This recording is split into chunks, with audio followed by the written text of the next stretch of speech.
The defender was on his left shoulder. Inside, he just runs an out route at about 5 yards to the right sideline. Crookshank to the far side left. Zone read. It's a handoff again to Taylor on 1st and 10 at the Wisconsin 39, and he's got no gain. Brought down right at the line of scrimmage. Wisconsin's ideal scenario would be grind out the clock, go down and get some points. They start the third quarter with the football, and there's 5:15 to go in the half. That would be a big deal. I think if they're going to do that for this drive, listen, Oregon is lining up and not putting any safety deep. Everybody's within 10 yards of the football, and they are daring Jack Cohn and this Wisconsin offense to try and throw the football downfield. Andy Davis and Cephas stacked right. Now Cephas motions right to left in the slot. Back to throw Cohn. With throw to Cephas. In the left flat, and he's wrapped up and thrown back by Javon Holland. Gain of 3. So with 4:45 to go in the half, here's a big play. Maybe a gain of 4. It'll be 3rd down and 6 for the Badgers at their own 43. That was a really good job by Javon Holland because the motion came to him. He's playing in the slot. He's playing in between the ball and the outside receiver. And as the motion came, he kind of gave some ground to make sure that outside receiver could not pick him. And he went over the top of that outside receiver to force that catch in a very short game. Wisconsin's 0 for 4 on 3rd down. Slot to the near side. Cephas solo by Oregon in the shotgun with Garrett Gross out of bounds at the 33-yard line. Throws one over the middle. Behind Cephas and intercepted. Picked off by Thomas Graham. He runs right. Breaks a tackle. Inside the 40. Inside the Badgers 35. Knocked out of bounds at the Wisconsin 33-yard line. A bad throw from Cohn behind his intended receiver. Thomas Graham was chilling on the spot to get the pick. 4:03 to go before halftime. And Wisconsin with a 10-7 lead. They give it right in the face to Oregon. Well, Jack Cohn drifts from his left to the right because that's where the pressure's coming from Thibodeau and Funa, 2 linebackers for this Oregon defense. And as he drifts to his right, he gets hit off his left side, and the ball is just behind Cephas, the receiver, coming from left to right. Drake Carlberg got some pressure Oregon's on ball. Jack Cohn, and with the right hand hit Cohn right in the face. They've gotten away with one there as C.J. Verdell lines up at the Wisconsin 33-yard line behind Herbert in the pistol. Herbert drops the throw, fires one over the middle, and he's got Jawan Johnson in the red zone. A deep square in from Jawan Johnson down to the Wisconsin 18-yard line. Brought down by Theon Hicks, but not before he picked up 15. I love that from Justin Herbert. Play fake to his left, kind of little half roll.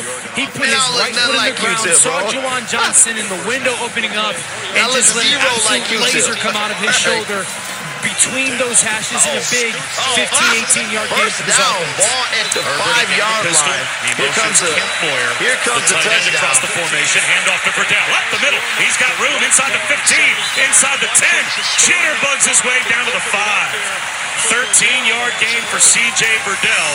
Verdell's first run of the game, he had 9 yards. He only had 8 yards and 8 carries. Herbert with the touchdown. And it's 1st and goal at the 5. They'll go quickly. Quarterback keeper. Herbert he got both of them. Uses a stiff arm. Turns the corner. He's in again. Justin Herbert Oregon from goes 5 back on yards top out. by 3. His second rushing touchdown of the game. Fumble and that interception, and Oregon man. retakes the lead. Man, I don't look like Q-Tip. Very similar play to their first touchdown. They brought a receiver from the right side of the formation all the way across to the left. Snap it when he's behind the left tackle. They fake run up the middle just to get the defense to hesitate for a second. Herbert then follows outside towards the left, and that receiver gets on the linebacker, and he just outruns everybody to the front pylon. All right. We got 3 minutes to go. Point after attempt is on the way from Camden Lewis, and it is good. With 3:16 to go in the first half, Oregon now has the lead as they take I guess I would prefer interception, turn that into a touchdown, and Allison now it's 14-10. Oregon on top over Wisconsin, and the Ducks have some momentum. I love that you just mentioned momentum, Bob, because that's what I wanted to bring up. It doesn't seem like either team can really seize the momentum. Let's see if Oregon can, now that it's shifted back in their favor. But that's what I've been noticing as I walk on both sidelines. Like, both teams have a lot of energy, but it's come in ebbs and flows because every time there's been been a big play one way, the other team has responded. I mean, the Wisconsin offensive linemen, all these big guys, starters and the backups, frantically waving their hands for the crowd to get loud. Same thing on the Oregon side. Guys jumping around, assistant coaches really, really vocal, hyping each other up, because you can just tell that the energy, the momentum has not been in one team's favor for very long. Well, I think neither offense has been able, it seems, to get that momentum go. We've also seen enough turnovers in this game that the momentum has flipped several times as a result of that as well. And to Allison's point, that's probably why it's a little bit of up and down, and that up and down play might be because of the emotions and trying to force things to happen. I think we'll get a little bit of a different second half than we did certainly some of the inconsistency in the first half. They also realize these two teams are smart. These two coaching staffs are smart. Mario Cristobal all week said, hey, this is a really good football team that we're going to play. We can't make mistakes or they'll blow us out this stadium. And then Paul Chryst was telling his football team, this is a really good team. We can't make mistakes or they'll blow us out. So I think the reality is both these teams know how good each other is and how important a turnover is going to be, or a big third down conversion or a sack. And that's what big time college football games should be. That's what the Rose Bowl should be, is every play should have tremendous impact. How about what you've seen from Justin Herbert so far in the first half? I'm a big fan of Justin Herbert. I think his talent is outstanding. He's got 3 drops that are not because of bad ball placement. It's just because those guys haven't adjusted to the football well.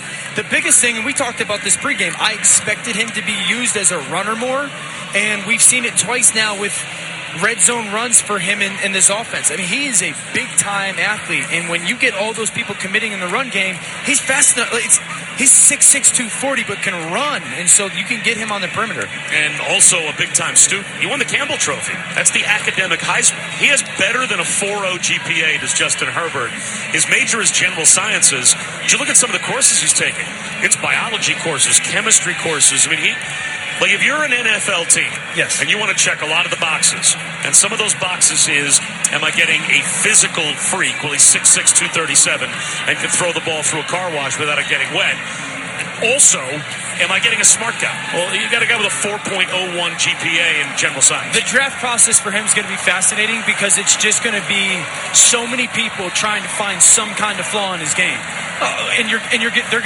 people are going to make stuff up and be like, oh, you know what? He doesn't like grilled chicken. That's going to be the problem. That's what they're going to have to try and find because he, to your point, checks a ton of boxes. Here's the kickoff from Lewis. Aaron Cruikshank brought back a kickoff return for a touchdown earlier in the game. He's going to get another chance here from the goal line. Gets up the sideline, across the 20, across the 25-30. Makes a man miss at the 35. Hurdles his way across the 40. He's out to the 47.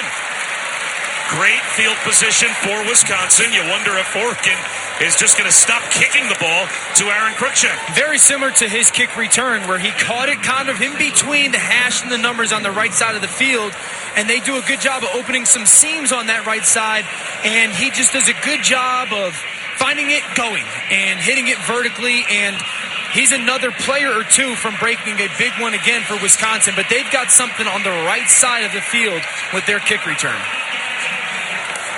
Well, let's see if Jack Cohn can bounce back. He was also, as we said, hit in the face by Drayton Carlberg on the interception. Probably should have been a penalty. At great field position here, though, the Badgers at their own 47. Cohn back to throw, well protected this time, finds a check down over the middle. It's Kendrick Pryor, and he is walloped at about the 50-yard line and driven back after a gain of 4 by Troy Dye. So it'll be 2nd and 7 right at midfield for Wisconsin. And I don't mind that completion to start this drive for Wisconsin because you're really restarting the drive that you were just on. Your goal, go get points and chew up this clock. And so a first down completion for 4 yards and a little shallow cross is a really good play for Wisconsin's offense. Wide left Pryor, Danny Davis in the slot left, Cephas to the near side right. Cohn in the shotgun, 2nd and 7 at midfield. On a quarterback keeper, Cohn, zone read, runs right, lowers his shoulders, and gets a first down. Brought down by Brady Breeze, but the whole Oregon defense was keying on Jonathan Taylor, and Cohn gets an easy first down on a wide-open run. It's really the right side of this defense for Jack Cohn. He stares to the right, and when the linebacker and defensive end flow to the play fake going left, it tells him keep the football. There's no one left that side. And he got 8-9 yards downfield before the safety for Oregon was ever there. Jonathan Taylor to the right of Cone in the shotgun. 3 receivers again. Cone back to throw. Looks left, throws left, and making a catch right about at the first down line to gain.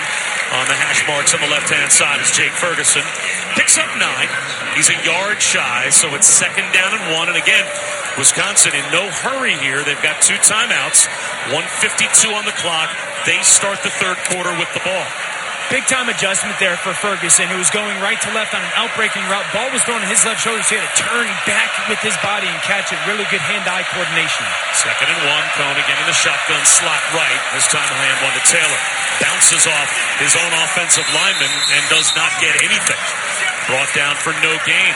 Good job by Drayton Karlberg again, right at the line of scrimmage to force Taylor into his own man. Now it's 3rd down and 1. And the big thing is that the clock winds down to about a minute and 15 seconds left, because you have to have an idea as a coach. 3rd and 1 right now. If we get this first down, automatically using a timeout to reset this 2-minute drill.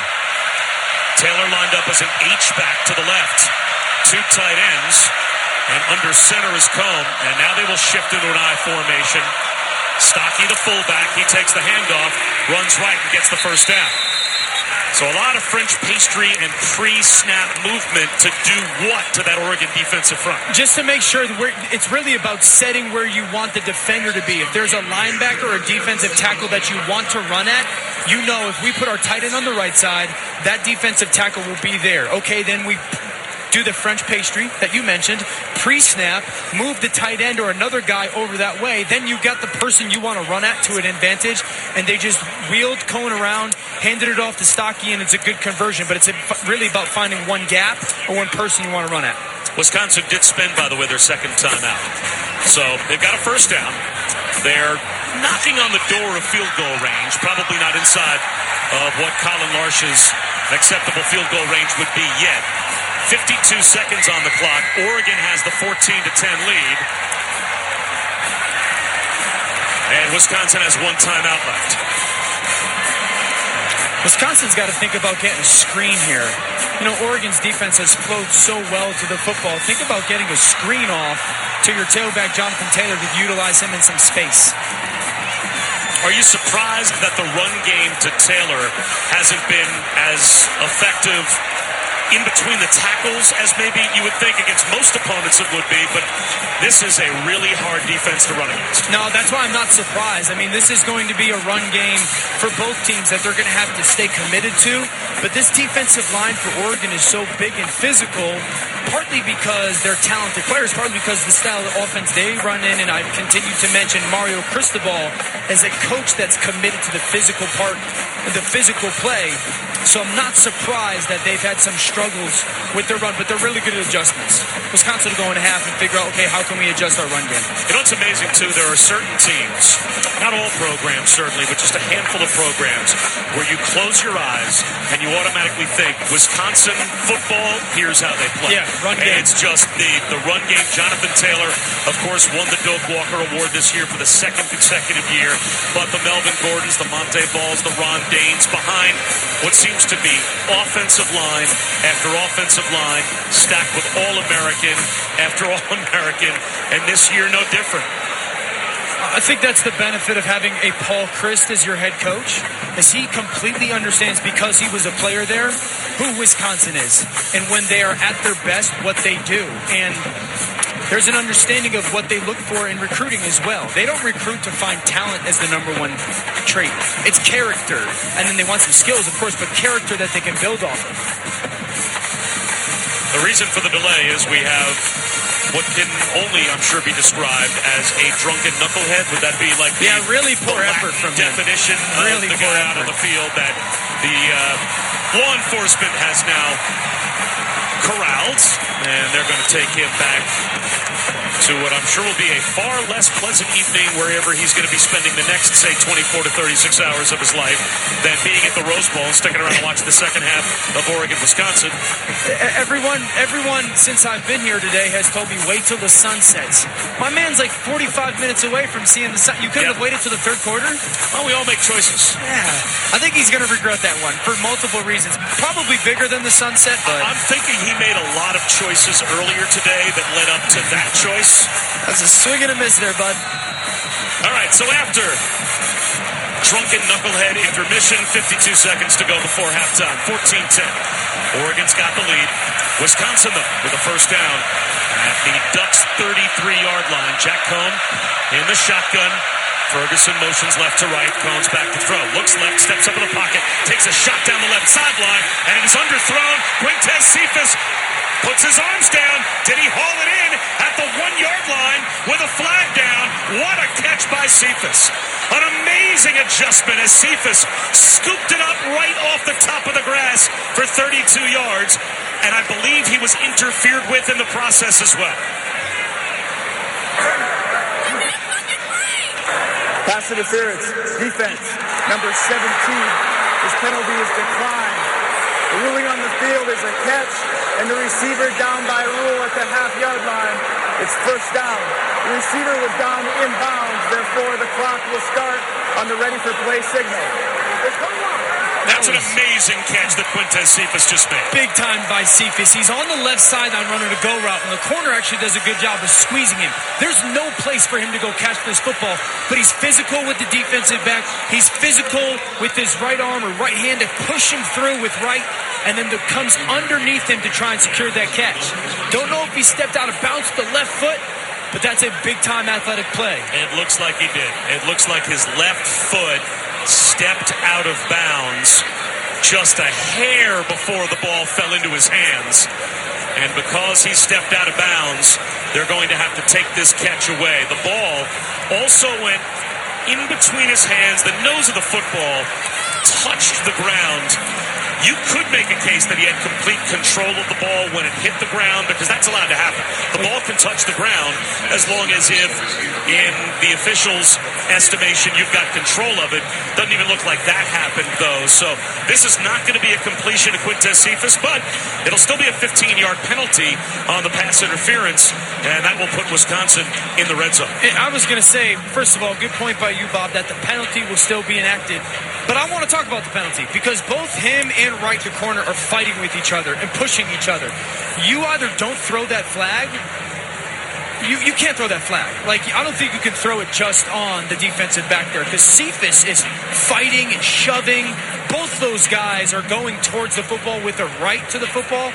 I don't think one of those guys dominated the other one. It certainly wasn't the corner. It was Cephas if you're going to throw pass interference. So I think that's a flag that should be allowed. Those guys are going to play football. I think we're about to get the official word After here. reviewing the play, the receiver was out of bounds. He did not reestablish before he touched the ball. It's an incomplete pass. The penalty for defensive pass interference will be enforced 15 yards from the 33-yard line. The ball be placed at the 18-yard line, and it's first down. So the Badgers do indeed have a first down in the red zone, but had that amazing catch been completed by Cephas, it would have been first and goal inside the 1. Sure, but the extended time that they had for that review also gives them almost another timeout where they can regroup and reset their plan for the next 45 seconds. Well, here they go, first and 10. Wisconsin at the Oregon 18. Garrett Groshek to the right of Cohn in the shotgun, 3 receivers. Cohn back to throw, looks left, throws left, and it is hauled in by Ferguson at about the 11-yard line. So a gain of 7. Jake Ferguson's been busy here in the first half. It'll be second down and 3. Clock down to 30 seconds to go in the half. And now Wisconsin wants to play with tempo to save their timeout. 25 seconds to go in the half. Cohn in the shotgun. Takes the snap, drops back to throw, 4-man rush. Throws it to the right. Groshek makes the catch. They have to spend their timeout now as he's brought down at the 11-yard line. 16 seconds to go in the half. It'll be third down and 3. And it will indeed be the final timeout for the Badgers. So they'll have one shot at it, you would think, from the 11-yard line to maybe go to the end zone. They're out of timeouts, and then try a field goal before halftime. I think Jack Cohn is going to watch tape tomorrow and see that he had Danny Davis, who was in the slot to the right side of the field, wide open. If I'm Joe Rudolph and Paul Crisp right here, I want to get trips to the field. Ball's on the right hash. I want to put trips to the left side of the field. The safety for Oregon is going to stay on that right hash, and I want to take the slot receiver, the number 2 receiver, and run him out towards the numbers and then down the seam and see if Jack Cohn can throw high ball one-on-one for a touchdown. Well, it's 3rd down and 3 at the 11. They added 1 second back, so 17 seconds. Now, you can run a play in the field of play here because in college football, of course, if you get a first down, the clock stops. So you could conceivably look for a yards after the catch play, throw something. As long as whoever catches it is beyond the line to gain for a first down, you would have time to get up and spike it and maybe take a shot or two at the end zone from, say, 5-yard line range. I think there are more options available to Wisconsin here than there certainly would be in the NFL because the clock stops if you get a first down. Sure.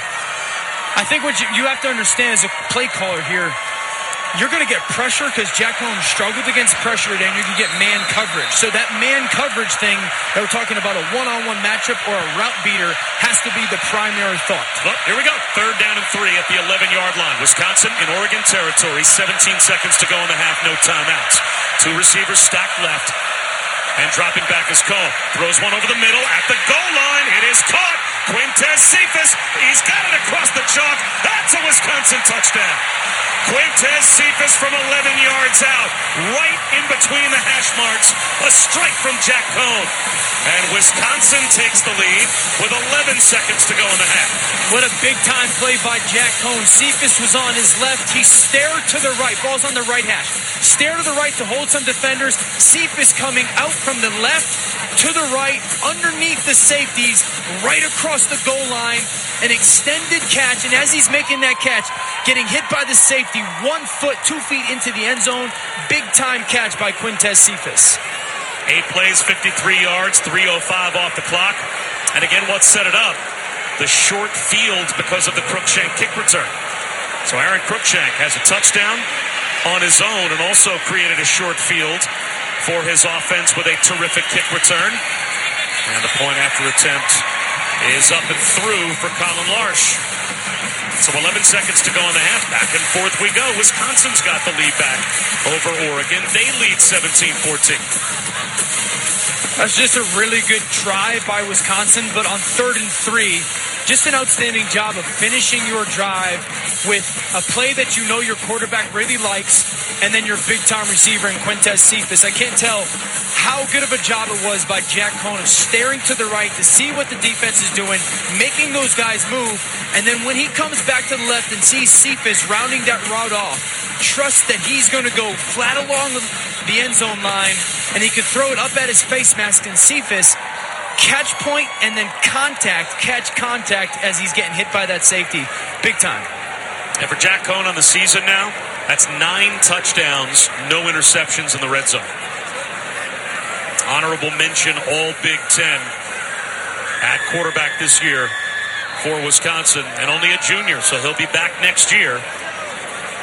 Obviously, he's not going to have Jonathan Taylor to hand the ball off to, but just about all of the other important skill position players for Wisconsin should be back next year, except Taylor.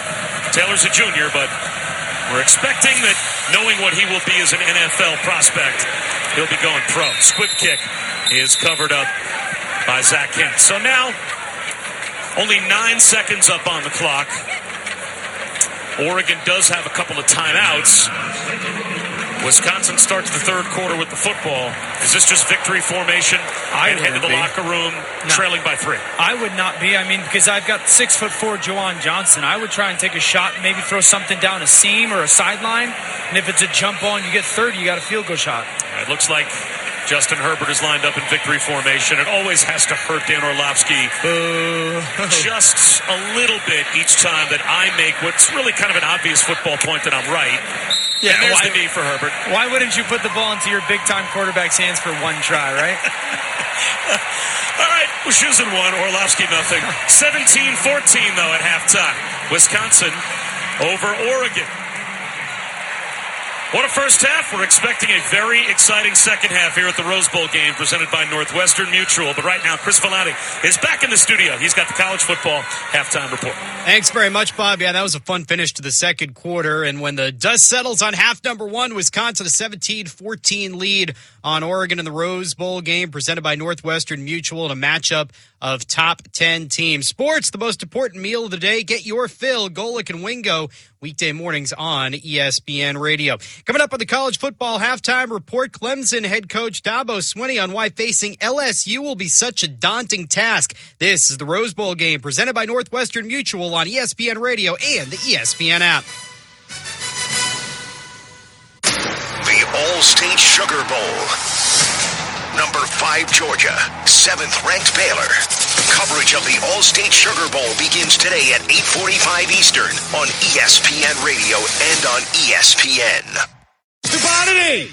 One time I was down in Miami filling in with Stu Gatz, and we were in a discussion in the break about jail, and Stu Gatz very flippantly, like not even into the microphone, just goes, "I would kill it in jail." And we all believed him. That's right.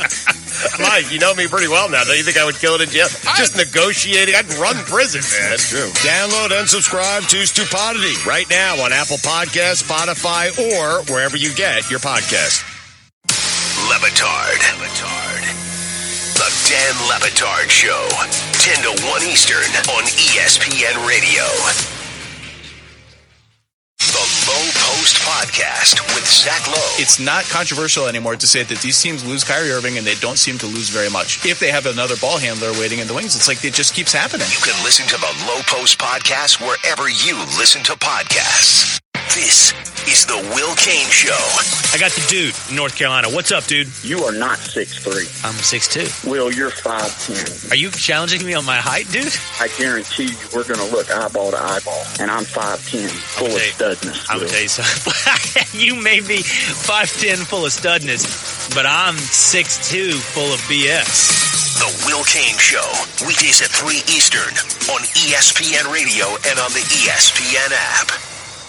Oye, amigo, it is the Dan Levitard Show on ESPN Radio. Stu Gatz just got done telling me I had a dream last night of Colin Cowherd meditating on a surfboard. It was weird, man. He was sitting in the ocean, meditating on a surfboard, and he surfs into the shore, and it takes him right into the Rose Bowl. Pasadena. It's the oddest thing. I'm not even joking. The Dan Levitard Show with the Stu Gatz on ESPN Radio and ESPN News.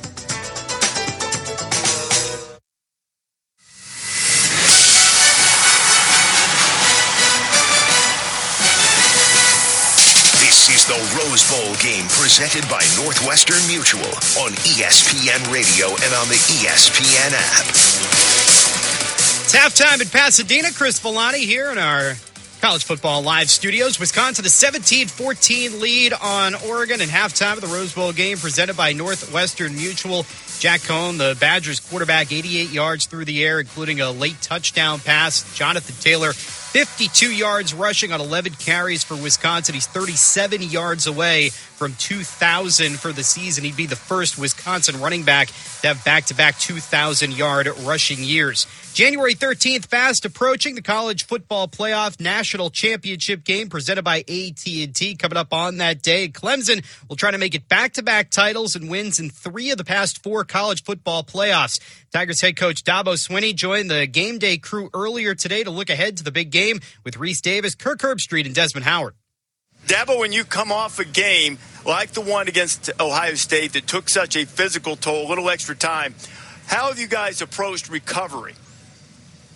A lot of sleep on the plane riding back, and gave them off Monday and Tuesday. They were completely off, the players.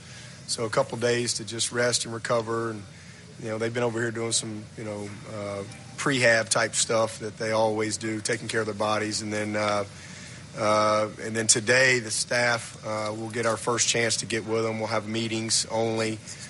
So they're coming in later on this afternoon. So they really had Monday, Tuesday, and today off. We'll come in this afternoon, just have meetings, and then we'll get back on the field tomorrow. So just biggest thing, just giving them some time to rest. Unbelievable game, physical game, and but we'll be excited to get back going and really to see them for the first time this afternoon. Deb, a little over 2 weeks to get ready for LSU. When you've seen them this year, I'm sure, whether it's watching games or highlights. When you turn on the film, what are the things that stand out in this matchup between your team and this LSU team you're going to face? Well, I mean, very similar to what we saw last week. Incredibly balanced, a very complete football team. I mean, their quarterback is playing just at an unbelievably high level, incredibly efficient, accurate. He's very smart, decision maker, keeps them in the right play all the time. They empower him a lot to do that. He creates with his legs. Very good running back. Their offensive line, big, strong, physical. I think they had won the OL award. 1-2-6 elite wideouts. Got a great tight end. I mean, there's really no weakness there. And then over on the defensive side, they are massive up front in that D-line. They've got great depth, and again, just big and strong and fast and athletic at linebackers and outstanding in the secondary. They got guys that can run and cover, and so just a very complete football team, just like the team that we saw last week, who I thought was outstanding as well. Dabble, your quarterback, Trevor Lawrence, after that targeting hit, he was on the ground, hurt, dazed, confused. He said that he went to the sideline. When he was able to gather himself, he was kind of pissed off, and that kind of woke him up, and he changed. Tell us, what did you see from your quarterback after that hit? You know, I mean, I didn't really see anything different. I thought his approach was the same the whole way. I mean, he said that, it just kind of made him mad, and that he was thinking like, hey, they knocked him out or whatever. So I just think more of if anything, just his resolve and his will to win was just strengthened that much more than it already was. And it was a heavyweight bout. I mean, it was a huge game and lots of momentum, and obviously to get down 16-0, and I would say most teams would fold. But to see our guys, keep their poise and keep battling, and all we needed was that one spark, and down 16-0 and then go on a 29-7 run. I think that says all you need to know about that quarterback that we got. And Dabo, you'll be heading back into the building in which you won a national championship as a player. LSU and Clemson coming up on January 13th. Appreciate your time, and Happy New Year. You got it. Look forward to it. Happy New Year to everyone out there. Go Tigers.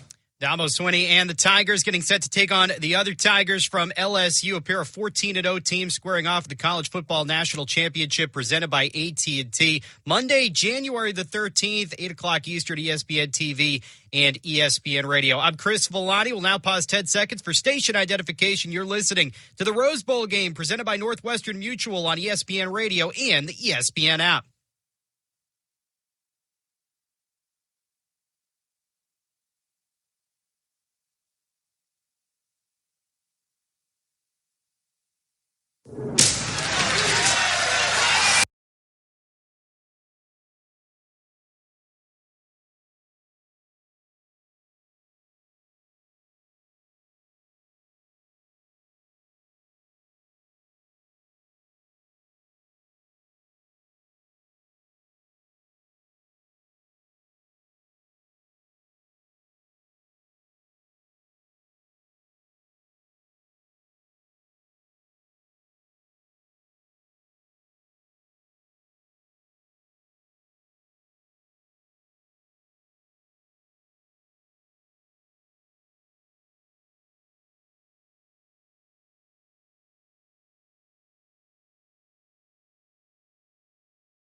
fourth loss on the year. Alabama defense pitching a shutout after halftime. Big game for Jerry Jeudy as well. 6 catches, 204 yards, and a touchdown for the Tide as they get a win for head coach Nick Saban, who said it's time to retire that notion that the Tide doesn't care if the bowl game's not for the title. I think that there was a lot of value for our program and our team to be able to come and get a reward, first of all, for having a successful season.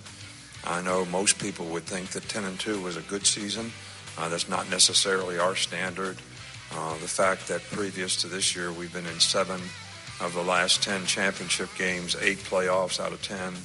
And we sort of started to develop a little bit of a reputation of if we weren't in the playoffs, we didn't play very well in the bowl games. And I think that every player can create value for how he plays, and there's a tremendous amount of value that your team creates by maintaining the culture of how they play in the last game and how they finish the season, and how that carries over, that culture carries over into next season, especially with the young players. Coach Saban and company get a win. On the other side, Michigan head coach Jim Harbaugh optimistic about where his program's heading despite 4 straight bowl game losses. I feel good about that. I feel good about some of the young players that got great experiences this season, and them getting their opportunity, going to work on that. I mean, the season just ended 10 minutes ago, but I know I'm going to be excited about it. Another Florida bowl game, the Outback Bowl, Minnesota and Auburn. This one tight throughout, tied at 24 into the fourth quarter. That's when the Gophers look for a big play. Morgan on the run pass option, wants to throw, does over the middle. He's got Johnson alone. Follow the run. 30, 20, 10, touchdown. Wow, Mike, I think he broke the record. He broke everything. He broke everything. At from Learfield IMG College, Tanner Morgan to Tyler Johnson. That was a popular connection for Minnesota throughout the afternoon. Johnson, 12 catches, 204 yards, 2 touchdowns. Minnesota, a 31-24 win over Auburn. 11-2, the final record for the Golden Gophers. First time they've had 11 wins since 1904. I'm Chris Vellani. Coming up next to the College Football Live halftime report, highlights from the first half in Pasadena. Plus, we'll hear what changes each head coach plans to make in the second half. You're listening to the Rose Bowl game presented by Northwestern Mutual on ESPN Radio and the ESPN app. Sometimes for inspiration, you just have to look up. For more than 60 years, the Goodyear blimp has fueled greatness on the gridiron by providing aerial coverage of some of the most legendary moments in college football history. When the Goodyear blimp rises above a stadium, it inspires players to reach higher and rise to the challenge of the game's biggest moments. Now it's your turn to go further with Goodyear. Discover tires made to rise above the rest. Learn more at Goodyear.com. Goodyear, more driven. ESPN celebrates college football's 150th season. I'm Ivan Mazel. His first high school coach in Wichita refused to start him at tailback. Not tough enough. The recruiters at Nebraska and Oklahoma ignored him. Not big enough. At Oklahoma State, Barry Sanders didn't win the starting tailback job until he was a junior. But as a junior, in 1988, Sanders had the greatest single season in the history of college football. Don't believe me? Ask the NCAA record book. Sanders rushed for 7.6 yards per carry. He rushed for 2,628 yards. He rushed for 37 touchdowns, barely more than the 34 NCAA records he broke. More than 30 years later, 27 of those records still stand. Sanders won the 1988 Heisman Trophy, naturally, in a runaway. Well, it's something that I can take with me for a lifetime. I certainly had a lot of help. Brought to you by Carhartt. Since 1889, Carhartt's got your back 24/7. The Woj Pod with Adrian Wojnarowski.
we got to just do a good job of playing better football all around. 2 turnovers and some of the penalties are getting us in trouble. But I like the way the guys are playing and competing, and there's still a lot of football left, But, you say you want to build off of that, and it's every point matters, right? And you were able to get some points there, and that's good, and get the ball, and you got to do things with it. And defensively, we just got to keep playing. That was Wisconsin head coach Paul Chryst with Tom Rinaldi. His team's got the lead 17-14 heading into half number 2. Oregon Ducks down by 3. Badgers will have the football to start quarter number 3. Coming up next is our second half kickoff. This is the Rose Bowl game presented by Northwestern Mutual on ESPN Radio and the ESPN app. The Will Cain Show. Did you dump me? Even if you said it, we got to dump it. Did you dump me, really? I did dump you. Don't do that. It's a mistake. You got mouse ears hovering over your back shoulder the whole time that you're dumping me on things I don't need to be dumped on. I was in the process of transitioning from the word hit to Deshaun, and it got slammed together. Mr. Disney. Hold on. Am I speaking to Roy or Walt? That was not. Intention matters. Walt. No, it doesn't. Yes. No, it doesn't. If you say a swear word, we're going to dump it. Doesn't matter if you meant it or not.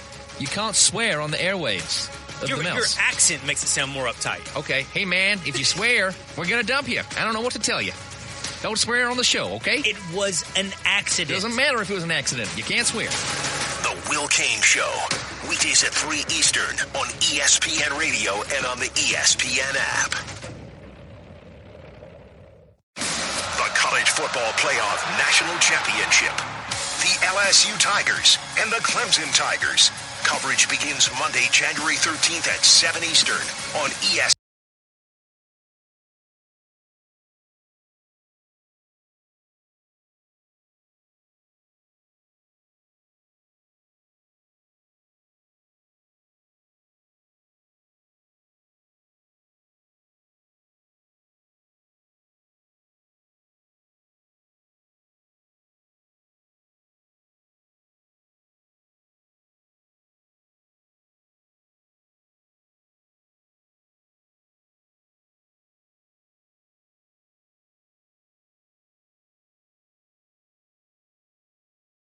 No, I was wondering if I would see anybody on the outside, but I have yet to. Download and subscribe.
miles from Justin Herbert. That's the big thing. And then 2, I think they got to unleash him a little bit in the second half. He's one of those players where you go, hey, we're going to put this half on your shoulders, on your back, and we're going to go win it because of you. And then for Wisconsin, without the lack of third down conversions, their offense moved the football relatively well. So continue to trust Jonathan Taylor, but Jack Cohn's going to have to throw the football downfield, which he did a little bit in that first half for them to win this Rose Bowl. Allison, what did you pick up down on the field? Well, I chatted with both head coaches. I talked to Paul Chryst going in for Wisconsin, and he was really pleased with how his team responded with those first half turnovers. He had 2 of them in the first half. He said they just kept working, they kept playing, and he told his guys, you're going to face more of that in the second half. The key is to how you respond, and so he wants them to continue to just fight, which they did in that first half. And really pleased, not just getting those points, obviously, to get the lead going in the half, but you guys said that word momentum. He said we have to come out here now in the second half and prove that we can hold on to that momentum. For Mario Cristobal and Oregon, guys, they are just killing themselves on first and second. He said we have negative plays. We're getting behind the chains, and we're not able to overcome it. Biggest difference in that opening drive when they were so efficient versus the rest of, he said, they brought some different pressures, but that doesn't matter. We are built to handle them. We have to execute better offensively. And one thing they may need to execute better here is dealing with Aaron Cruikshank and the kickoff return game for Wisconsin. Cruikshank with a 95-yard kickoff return for a touchdown for Wisconsin's first score, and then set up their second touchdown with a long one as well, as he is underneath the second half kickoff at the goal line, and Cruikshank brings it out to his left, to the 10, to the 15, gets caught at the 20, and hurdles out of bounds at about the 23. So, Dan, much better kick coverage there for Mario Cristobal's team. It really starts with the location of the kick, though. Cruikshank's 2 big returns were on the right side of the field. They had a right return set up, so it was the perfect storm for their return team. Oregon, to start this second half, decides to kick the ball to the left side of the field, and that changed the way that Wisconsin was going to be able to make their return game in their block. So a good adjustment, finally, by Oregon and their special teams. Wisconsin opens up the third quarter with a 17-14 lead. First and 10 at their own 23-yard line. Ball on the left hash, 2 tight ends set left. Jonathan Taylor, the lone setback, and now they motion into a straight-up I formation and hand it to Taylor. And he runs right up the gut and gets thrown back after a gain of 2. And Oregon defensively kind of utilizing a very similar, at least scheme or plan that did a lot in the first half. No safety in the middle field. Everybody 10 yards, 9 yards close to the football, underneath 9 yards, and going, Jonathan Taylor, we're not going to let this run game get started. I'll go back to how I started this game. They have to throw the football down the field on first down, Wisconsin offensively. Taylor to the right of Cohn now in the shotgun, second down and 8. Badgers at their own 25 and a false start. Cohn wanted to change the play, went up to the line. The second down. And as he communicated to the right side of his offensive line, the right guard Jason Erdman committed a false start. And that's really on Jack Cohn. As a quarterback, when you are going to go, said hot, hot, and then you'll change that play, you have to go change the way you talk to make sure it's not a sudden way of talking. Instead of going, hey, check, check, you got to be, hey, listen up to me, check, check. That's on Jack Cohn and the way he's communicating. So now second down and 13. The Badgers back at their own 20-yard line. Slot right, Cohn out of the shotgun, back to throw. Looks left, throws left sideline, and the catch is made by Cephas. He's out to the 29 and drags Diamandor Lenore for about an extra yard or 2. So it'll be third down and 5. Wisconsin at their own 29. Yeah, Cephas on the left side. Remember, at the end of the first half, he caught a go route that way. He's on the left side again, and he pushes vertical to about 8 yards, gets Lenore to just open up a little bit, takes his right hand to swim him by, puts his foot in the ground, and then comes back where he came from on his stem, and Jack Cohn threw the ball right on his right shoulder. Really good timing completion. Bunch set to both sides. And now once again, pre-snap, motioning into the backfield to the left of Cohn is Garrett Brosha. Slot left, and now in motion right to left goes Kendrick Pryor. Back to throw is Cohn. Checks one down over the middle. Cephas makes the catch and runs through a tackler for a first down. A little shallow cross to Quintez Cephas. And he picks up 12 yards with a physical run after the catch. This is so impressive by Cephas. He starts on the right side of the formation. About 3 or 4 yards, he's running this shallow cross. And he gets met right at the yard to gain marker by linebacker Troy Dye. And contact runs through him. And not only that, then goes back upfield to get another 6 or 7 yards. Big-time physical play by Quintez Cephas. Pistol formation. Taylor behind Cone. 1st and 10 at the 41-yard line. Play action. Going back to throw. Looking downfield. Fires a bomb up the seam for Pryor. It's a jump ball. And it's ripped away and incomplete. Brady Breeze playing deep center field. Was back in coverage on Kendrick Pryor to save a big one. And for Jack Cone, he is now 16 of his last 18. His only incompletions, that deep shot that's broken up, and the first half interception. Well, they have Pryor on a condensed split, and they're just going to run right down the right hash. And Jack Cone has him. He just underthrows him by about 2 yards. The safety, Brady Breeze, was on the left hash. He comes all the way over the top. But if Jack Cone throws that ball a little bit more downfield, Pryor is going to be able to outrun Breeze getting there. I formation. Taylor dots the I. 2nd down and 10, Wisconsin at their own 41-yard line.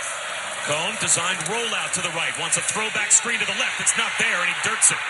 And got lucky because he had Mason Stockey, an eligible receiver, at least in his eyesight, and was able to throw it near Stockey to avoid intentional grounding. This is just outstanding defense by Oregon. Like you had said, Jack Cone's running out to his right. They're trying to sell a sprint out to the right side of the field. He comes back to the left to throw a tight end screen, and the Oregon defenders completely sniffed it out. Nowhere for him to throw the ball, and he threw it right at Stockey's feet. Javon Hollins pounded Cone just as he got rid of it. 3rd down and 10 now. Badgers at their own 41-yard line. They spread the field 5 wide. 3 receivers right, 2 to the left, and now Groshek motions from the far side left into the backfield. Cone, ground ball snap, scoops it up, looks right, throws right, dropped by Cephas at midfield. Now that play looked discombobulated from the start, from the bad snap, to Cephas not being able to scoop up the throw from Cone.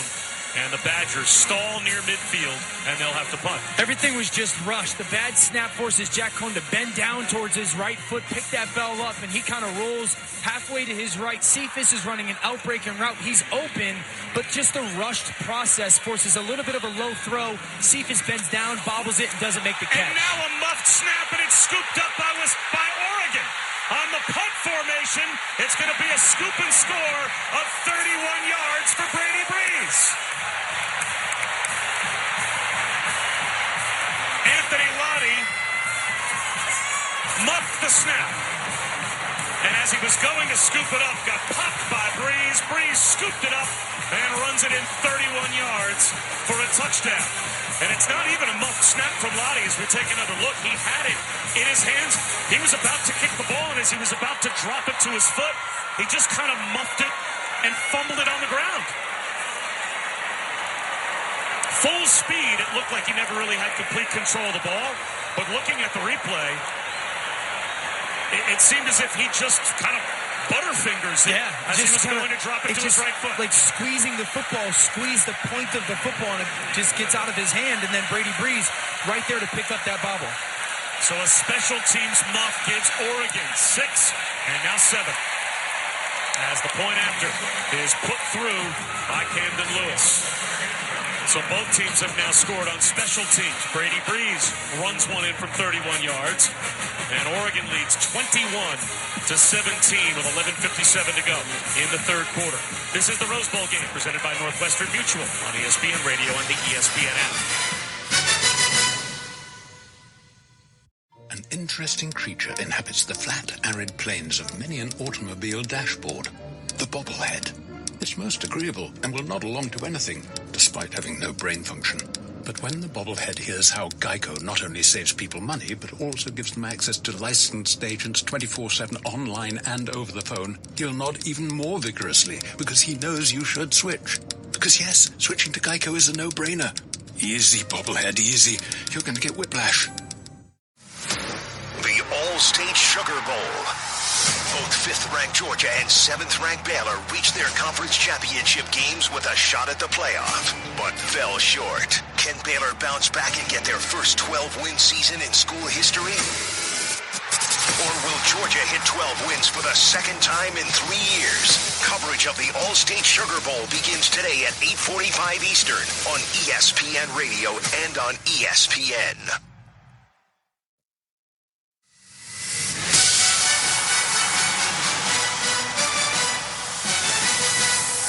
This This is the Rose Bowl game presented by Northwestern Mutual on ESPN Radio and on the ESPN app.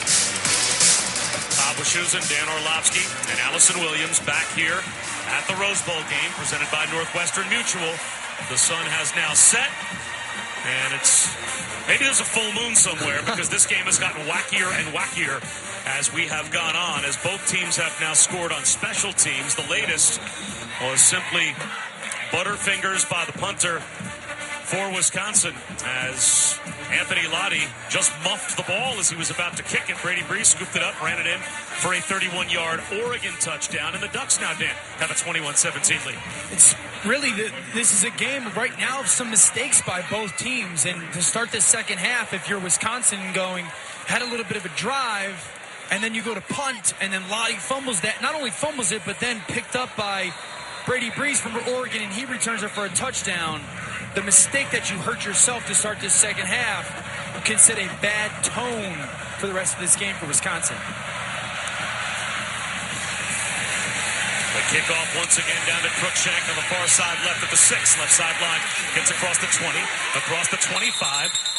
And he tight ropes the sideline across the 30. Another pretty good return out near the 34-yard line before he's bumped out. Allison, how about the guy that just scored the touchdown? Yeah, Brady Breeze, you can see why he made all Pac-12 as a special teams player. And had to be a cool moment for him and for his family. He was pretty familiar with this Rose Bowl game. In fact, his uncle, Chad Cota, played for the Ducks back in 1994 in the Rose Bowl. So he came here to Southern California, spent some time with the Cota family for Christmas, and they kept the tradition going. You know, this game is all about tradition.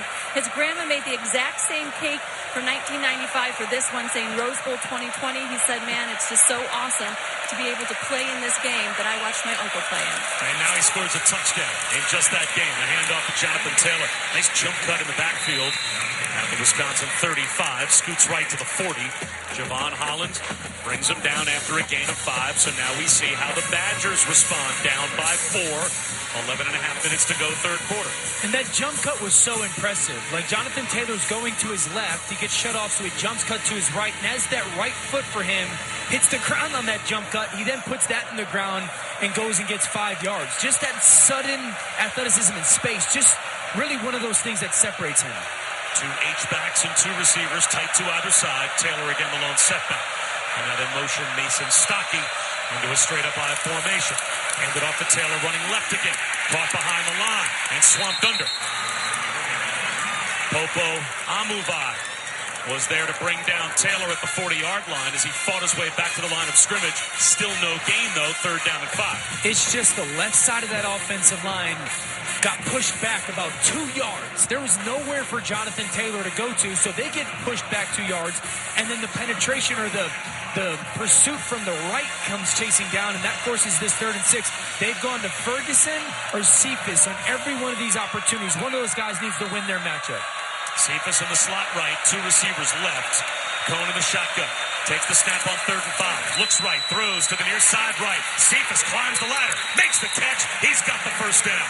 Walled off Javon Holland and picked up 6 when they needed 5. They start him in the slot, and he does a really good job of attacking the defensive back's leverage. So he gets on the defensive back's outside shoulder, and then he's got a little bit of space running towards the sideline on that out route. And Jack Cohn threw the ball up high, where Cephas, almost like a basketball player, could just turn his back to the defender, go high point that catch, secure it, and then fall forward for that first down. Really good detailed route running by Cephas. Wide left, Danny Davis. Adam Krumholtz in the slot left.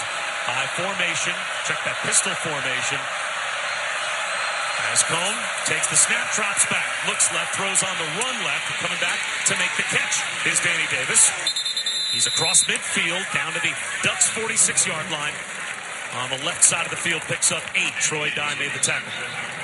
Good job of moving the pocket by Wisconsin. Ball in the right hash. They do a quick shotgun snap, and immediately Jack Cohn rolls out to his left.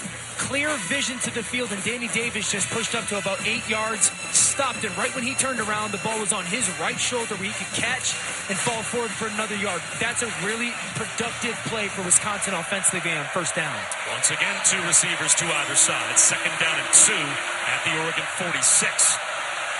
Shotgun for Cohn, Taylor to his right. Hands to Taylor, runs left, nothing there again. Isaac Slade Mata Utia met him right at the line of scrimmage and dropped him.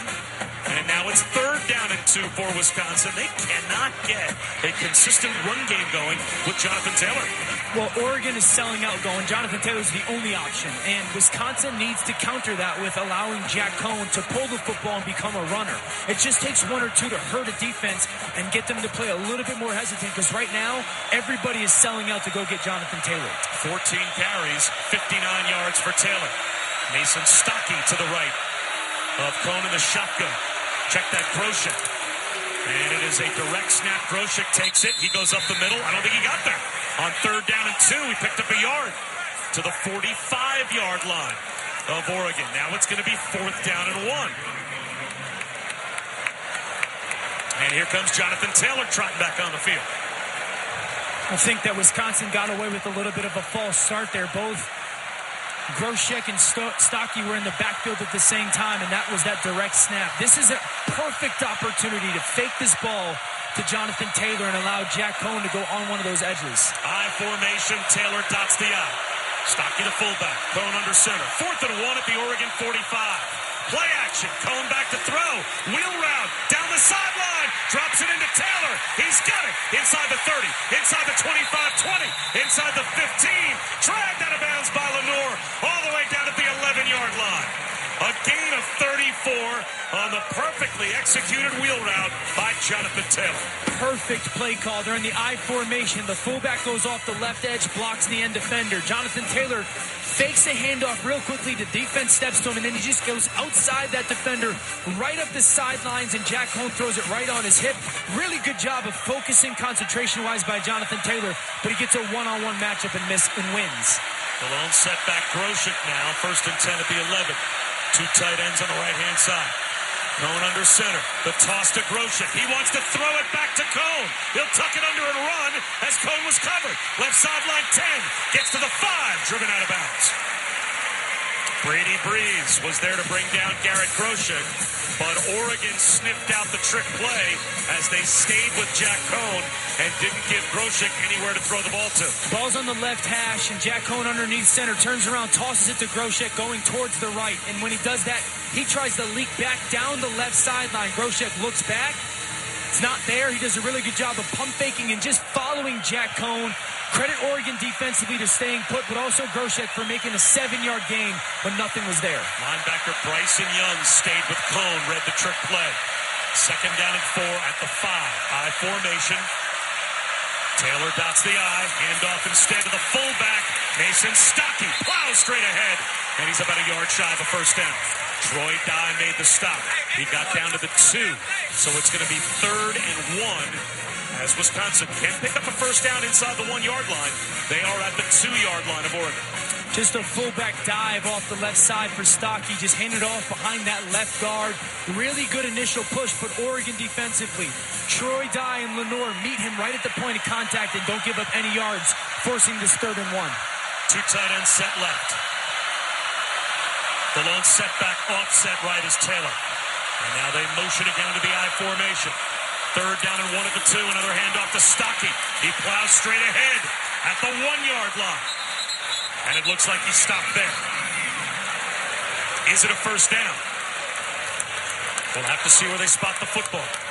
3rd and 1 at the 2, so if he gets inside the 1, it's a fresh set of downs. And they're going to have to measure. If he's short, this is a lot of fun. Yeah. 5:08 to go in the 3rd quarter. Oregon, they lead 21-17, backed up against their own goal line. And it could be 4th down and inches from just outside the 1-yard line. And the great thing for Wisconsin is they've been in a bunch of these short yardage situations. We've seen quarterback sneak. We've seen fullback dive to the left. We've seen fullback dive to the right. We've seen that little play fake to Jonathan Taylor. He's short by about 3 inches. You know, it's the most inexact science in all of sports. Correct. You get a 225-pound running back, disappears into this ocean of 300-pound guys, and an official runs 30 yards in from the sideline, picks the ball up, and just sticks it on the ground as if he knew that's exactly where it had to go. So 4th down and about 3 inches from just outside the 1-yard line. Offset eye right. Diamond formation, as a matter of fact. Full house backfield with Taylor lined up as the deep back, and now a timeout will be called by Wisconsin. So a dramatic fourth down play when we come back, as Wisconsin is inches away from the Oregon 1-yard line with 4:57 to go in the third quarter. Oregon leads Wisconsin 21-17. You're listening to the Rose Bowl game presented by Northwestern Mutual on ESPN Radio and the ESPN app. Coming up Thursday, the latest from the coaching carousel and is the answer to the Bears' problems in Ohio. Plus, we recap the New Year's Six and we book it. Thursday on Golic and Wingo, 6 Eastern on ESPN Radio and ESPN2. College football lives here. The College Football Playoff National Championship. Number 1 ranked LSU storms into the championship game after dominating Oklahoma in the playoff. It can't be any easier for the Tigers of LSU. They'll face defending national champion Clemson. Here we go! Coverage begins Monday, January 13th at 7 Eastern on ESPN Radio and on ESPN. This is Daryl from Columbus, previously from the Paul Finebaum Show. Louisiana Dan. In the last 8 months, I've had a severe case of carpal tunnel. You know, that's the bad news. The good news is the doctor's treating my pain with medical marijuana. So thanks again, Paul. I need to find a doctor that will treat me with medical marijuana because being high on life is not enough anymore. The Paul Finebaum Show, weekdays at 3 Eastern on the ESPN app and on the SEC network. This is ESPN Radio. The Woj Pod with Adrian Wojnarowski. Trae Young, how much heat have you taken since that Miami game? The 1 minute left, up 6, it's over. Yeah, I've taken a lot of heat. We're up 6 with a minute left. Momentum was just all in our favor at that time. Looked pretty good. Looked good, but as soon as I said it's over, I think they went on a 22-0 run. Download and subscribe to the Woj Pod wherever you get your podcasts.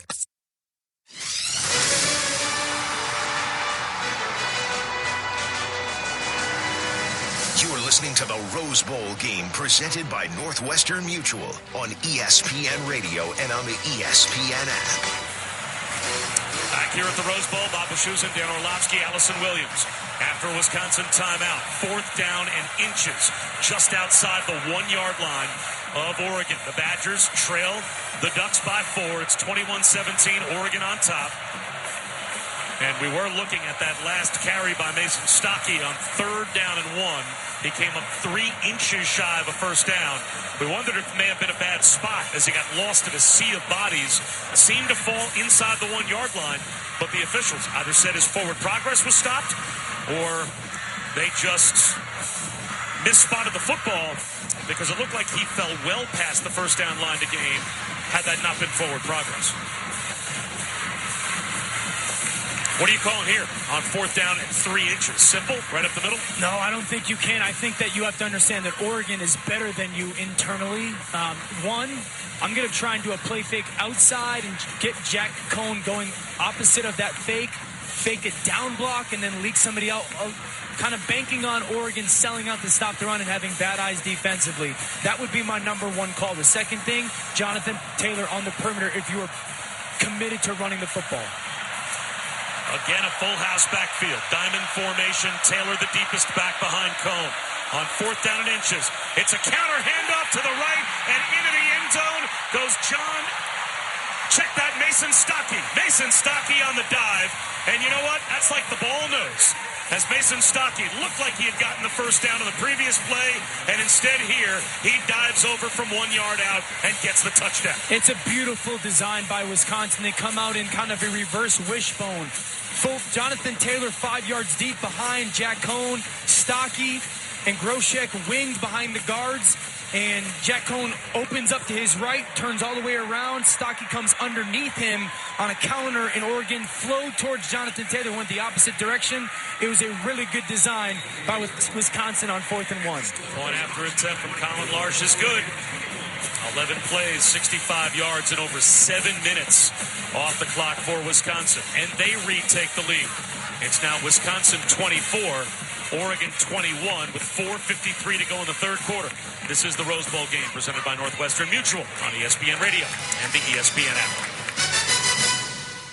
Sometimes for inspiration, you just have to look up. For more than 60 years, the Goodyear blimp has fueled greatness on the gridiron by providing aerial coverage of some of the most legendary moments in college football history. When the Goodyear blimp rises above a stadium, it inspires players to reach higher and rise to the challenge of the game's biggest moments. Now it's your turn to go further with Goodyear. Discover tires made to rise above the rest. Learn more at Goodyear.com. Goodyear, more driven. The Low Post Podcast with Zach Lowe. Phil Simmons, everybody. Giannis is basically averaging a point a minute. And I looked through and I was like, well, I wonder if this has happened before. And the answer is like, no, this doesn't happen. You can listen to the Low Post Podcast wherever you listen to podcasts.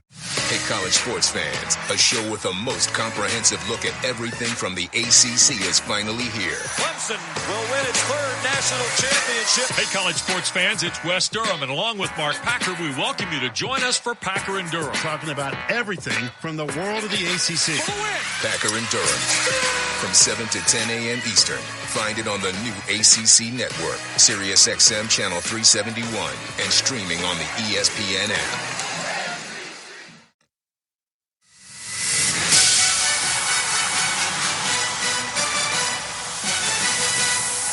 This is the Rose Bowl game presented by Northwestern Mutual on ESPN Radio and on the ESPN app. Bob Wischusen and Dan Orlovsky. Allison Williams back with 4:53 to go in the third quarter here in Pasadena. It's 24-21 Wisconsin. Now on top of Oregon, and Allison down in the field. And Allison, seems like one response after another by both of these teams. Yeah, you're absolutely right, Bob. And that's what Wisconsin told us at the half with Paul Chryst. He said it's all about how we respond. It's not about the result. It's about the response. So again, in this half, they've had the negative play, giving up the scoop and score. What do? They come out and they drive the length of the field to get that touchdown. And before they took the field, he challenged his team. He said it's about how you answer. After they answered with that touchdown, he told them way to respond together. I think it's a really good way to shape your players' mindsets and understanding that the other team's going to be really good too, and you're going to get faced with some adversity, and some things are going to go your way and some things aren't, and you can't wallow in the bad things. Understanding or set of their mindset, how do you answer some of the stuff that the other team might do? And that really just keeps them in the moment. Be where your feet are in trying to continually push or press forward. Zach Hintz once again to kick it off for Wisconsin.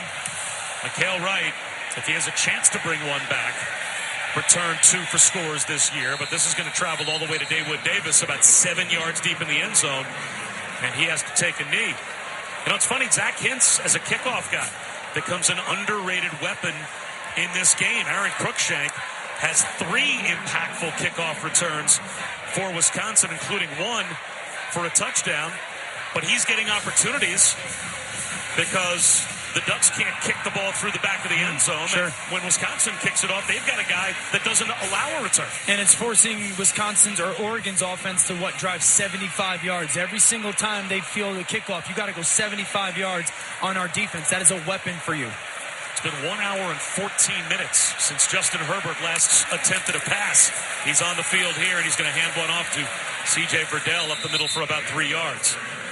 So how long after a long halftime and a situation where a team goes on a long time-consuming drive and you also don't get an opportunity to get back on the field offensively because of a freaky special teams play for a quarterback to get in a rhythm? Well, it's your job to make sure on the sidelines that you're staying active and staying warm. So that's a big part for Justin Herbert right now. He takes the 2nd and 7 snap, throws a tunnel screen to Micah Pittman, and that's bottled up. No gain. Well diagnosed by Wisconsin defensively. So now it's 3rd down and 7 for Oregon at their own 28-yard line. And they now trail by 3. I just think there's stuff there for Oregon offensively to build off of. We haven't seen a screen. That's there. We haven't seen a fake screen, just like Pittman just caught that one step from the slot wide receiver screen. You have to fake that and send people downfield. There's stuff there for this Oregon offense, utilizing it on 3rd and 7. Wisconsin shows blitz. They crowd the line. Here they come. Herbert back to throw. Under pressure. Flushed out of the pocket. Tucks it under. He's going to try and run for it. He won't get there. Jitterbugged up the middle out to the 32 before he was sandwiched by Noah Burks. and Zach Bond. It's going to be a 3-and-out for Oregon after they lose the lead. Here comes the punt group. Big time by Wisconsin's defense. Justin Herbert stepped back, looked to his right, no one was there, and then the middle of the line opened up. So he puts his foot on the ground. Okay, let me go get this first down. And both Burks and Bond did a really good job of just making sure they were patient with Justin Herbert. And once he started dancing, that's when they both kind of attacked each side of his hips and got him to the ground. That's a big 6'6", 240-pound quarterback they got down by discipline with their tackling. Blake Mamone to punt. Wobbly kick to the near right sideline and a bad one. Out of bounds and did not reach the Wisconsin 35-yard line. They're going to mark it out at Wisconsin's 40-yard line. Only a 28-yard punt from Blake Mamone. And great field position for the Badgers.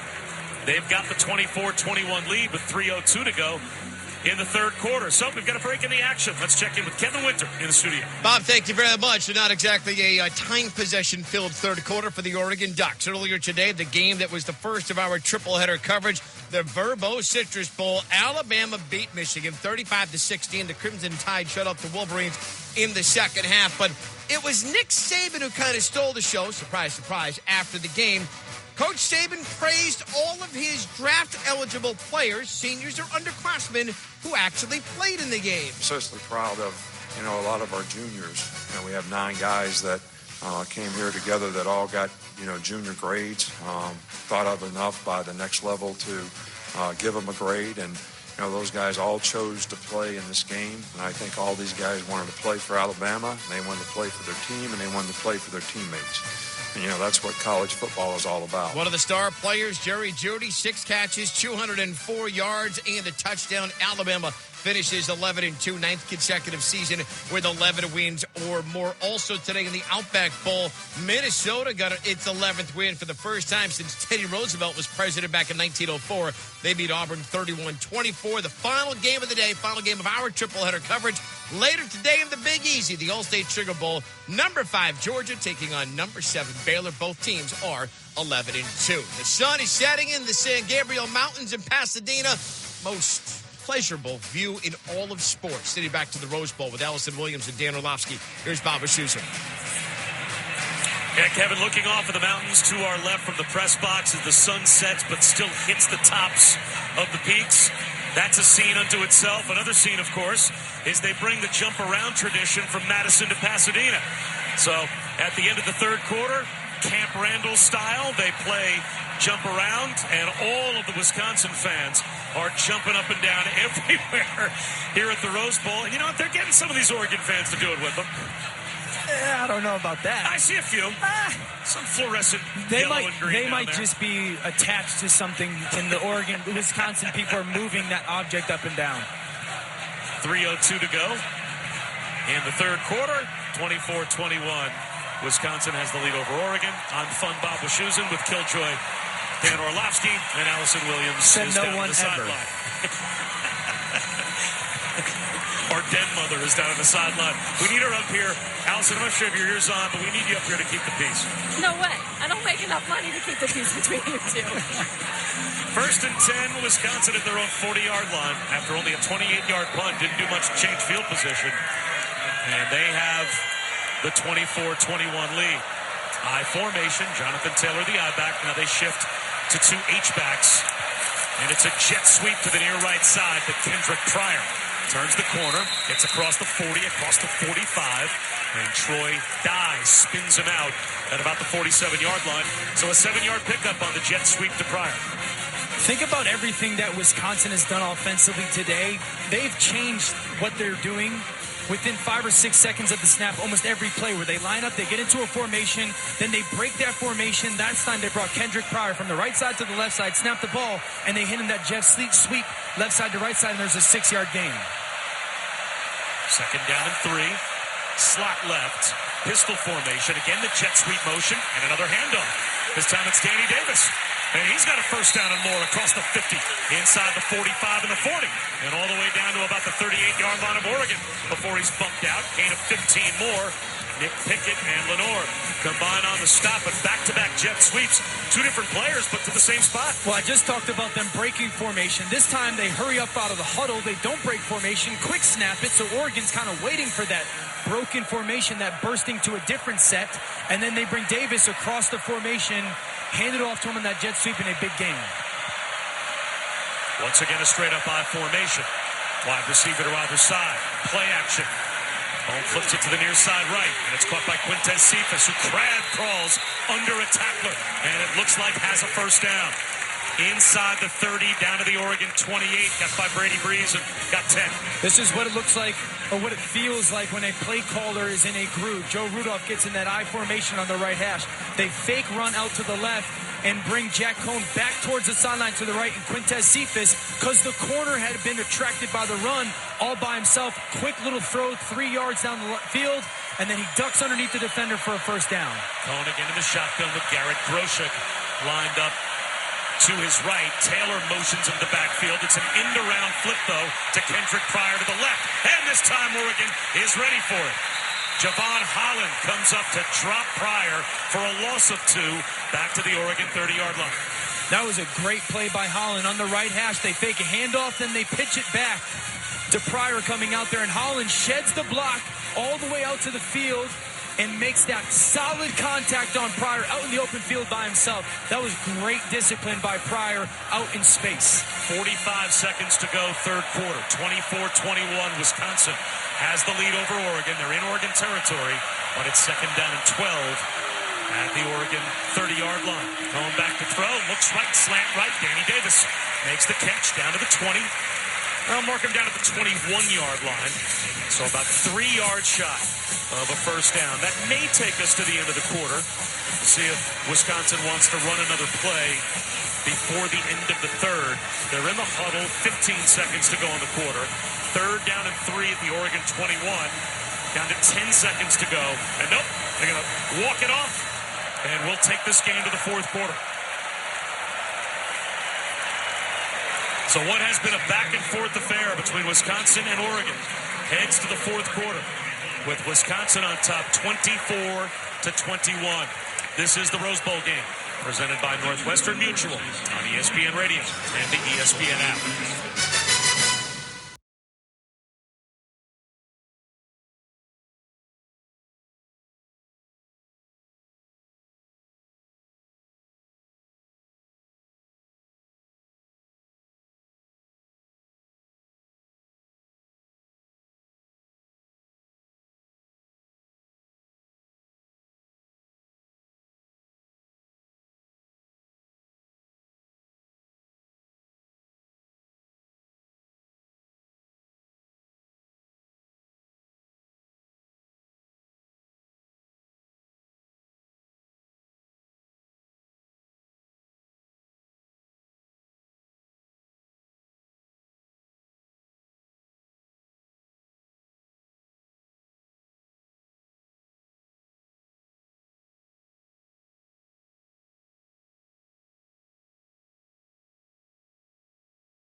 half-yard shot. Another jet sweep where Pryor singled by himself. You come out, you break your formation again. You showed the defense something, then you show them another thing, then you quick motion, hand that jet sweep off going left to right, and Pryor did a really good job of arcing, getting some depth to get this 4th and short. I think another counter could be in play for Wisconsin's offense. 2 tight ends and 6 offensive linemen in the game. Taylor the lone setback on 4th down and a half-yard. It's another counter, end-around handoff. Jack Dunn takes it. He scoots right to left, and he's got the first down. Down to the 15-yard line of Oregon. So it's all misdirection. Right now, Jonathan Taylor is a decoy. They are running end-around after end-around. They've run 5 here on this drive, and most with success. Well, you hit it on the head. They are using Jonathan Taylor as a decoy to help everybody else because Oregon is so committed between the tackles of putting people in between those tackles, those jet sweeps and counters that go outside of those tackles. That's really what's allowing this offense and run game to dominate right now. Cohen in the shotgun at the 15-yard line. Ball on the right hash. 3 receivers left. This time it is a handoff to Taylor, who blasts up the middle and gets about 5 down to the 15-yard line. So anytime they are lined up in a tight formation with extra offensive linemen in the game, and you think Taylor might get it, they don't give it to him. Then when they spread you out, they do give it to him. Well, it's almost like they shrink you down to spread you out, and then they spread you out to shrink you down. They are dictating and doing the opposite of what the formation looks like, and that's right now. I mentioned a couple. Joe Rudolph, their play caller, is in his bag. Now, you love the game Joe Rudolph is calling right now. It's beautiful right now because he's dictating to Oregon what he wants you to line up in, and then he's countering that, and that's breaking his own tendencies. Twin receivers to either side. Shotgun for Cohen just outside the 10-yard line. Another jet sweep. Trying to turn the corner is Garanato, and he gets stood up inside the 10. He's down to about the 8-yard line or so. Picked up a couple, and now a shoving match after the play's over. Troy Dye in the middle of it for Oregon. And Garendo in the middle of it for Wisconsin as well. Players have to be separated. And after all is said and done, looks like it's going to be 3rd down and 4 at the Oregon 9-yard line for Wisconsin. 2.5 minutes into the 4th quarter, and Wisconsin's got a 3-point lead. And you know what Joe Rudolph has done right now is he has shown Oregon so many different things that have ended in the same result. All these lateral jet sweeps. He has set himself up to utilize one of those in a play action to get Jack Cohen out on one of those edges for an easy throw, whether it's down in the red zone or a 3rd down. Well, they're lined up empty here, 5 wide. Cohen alone in the shotgun at the 9-yard line of Oregon. 3rd down and 4. Takes the snap, drops back, looks left, flushed out of the pocket, and throws it away. Isaac Slade Mataia came through to get some pressure on Cohen and force the throw away, and it'll be a field goal try to make it a 6-point lead for the Badgers. I got to be honest, I am confused by that play call. You just went down the field with all these cool plays and jet sweeps and lateral counters, and then on 3rd and 4 in the red zone, you line up an empty set and you do nothing that is a strength of yours, and Jack Cohen has nowhere to throw the football. Colin Large from 27 yards out, right hash, to stretch to a 6-point lead. The snap clean, the placement down, the kick is up, and it is good. So with 12:09 to go in regulation time, Wisconsin now leads by 7. It's the Badgers 27 and Oregon 21. This is the Rose Bowl game presented by Northwestern Mutual on ESPN Radio and the ESPN app. This is Jerome from Birmingham, previously from the Paul Feinbaum Show. You need to change that damn look, Feinbaum. Jerome, this look is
be important on this drive. They got to get some rhythm going very early on, not only for the quarterback, but everybody on their offense to get some of their juices back and going. Part of that, of course, was the punter, Anthony Lottie, dropping a ball that Brady Breeze ran in for a touchdown. So that kind of stole the possession away from Oregon offensively, and they'll obviously take the 7 points. But the negative to that is Herbert right now is as cold as could be. Kickoff return from the goal line, possible for Mikael Wright. And he runs to his right, gets across the 15-20, 25-30, up the numbers on the near side. And he is out across the 30-yard line with a pretty good return. Looks like brought down at about the 32. Allison Williams is down there, and Allison Moore pushing and shoving after this last whistle. Yeah, things continuing to be chippy here between Oregon and Wisconsin. And guys, as Oregon's trying to find some rhythm offensively, they know it starts up front. And the message to that offensive line from their line coach, Alex Maribel, has been to just keep punching away. He said, we knew this was going to be a fight. Now you have to keep manning up. It's all about one more punch, one more play, one more point. That is exactly what this may come down to over these last 12 minutes. Yeah, whoever executes best in this fourth quarter, and then likely who's going to have the ball last and executes one of those 2-minute drives. Pistol formation, Oregon at their own 32-yard line. Herbert takes the snap, turns and hands to Verdell. C.J. Verdell dives up the middle for one. Reggie Pearson, the safety, came up and got him around the ankles and dragged him down, so 2nd down and 9. Man, Oregon's helmets are really cool right now. Oregon has these silver metallic type of helmet that is reflecting off the cotton candy sky right now, and the visual of it is spectacular. Just painting a word masterpiece there. I'm very impressed. Herbert back to throw. Pumps once. Under some pressure. Fires a bomb down the right sideline. Incomplete. Flag down. Flag thrown in the secondary, and it looks like this is going to go against Wisconsin. Prior to the pass, holding, defense, number 1, 10-yard penalty from the previous stop, automatic first down. Well, they put Johnny Johnson by himself on the right side, ball on the right hash, and they run a double move at about 8 yards. He stops, stutters his feet, gets the defensive back, Faion Hicks, to jump up, and then he's going to go right around him for a go route, and Faion Hicks, getting beat, grabs his jersey. It's a good penalty because that's a big play if not. Wide receiver screen, thrown on the edge to Pittman, and Pittman is spun down at midfield, but leaps into plus territory for a gain of 9. Caesar Williams made the stop, so the penalty, and now a little wide receiver hitch for 9 yards, maybe some rhythm for Oregon as they're across midfield, 2nd and 1 at the 48 of Wisconsin. Quick snap and a quick handoff, and a jump cut up the middle. C.J. Verdell's got the first down inside the 45. Down to the Badgers' 43-yard line for 5 yards. Really good job by Verdell. He kind of starts in that pistol formation, goes outside of Justin Herbert's left, and the left side of that offensive line closed down a little bit. So did that right side. He just hugged it and got a good gain off the right tackle, Throckmorton. 10:50 to go in the fourth quarter. 1st and 10, Oregon at the Wisconsin 43. A motion from right to left, Juwan Johnson. Pistol formation again. Herbert takes the snap. Backwards pass to Johnson. He wants to throw. He's just going to toss one up in the middle of the field, a jump ball, and it falls incomplete. Johnny Johnson, the intended receiver, on the trick play to Juwan Johnson. And Johnny Johnson was double covered. Juwan Johnson just hoisted that up into no man's land in the middle of the field up for grabs. And right now, Mario Cristobal's stalking the sideline, knowing his team just got away with one. Well, you know what the difference with Groshek with Wisconsin did it down the red zone. It wasn't there, and he turned it into a 7-yard gain. Juwan Johnson, that was not there at all.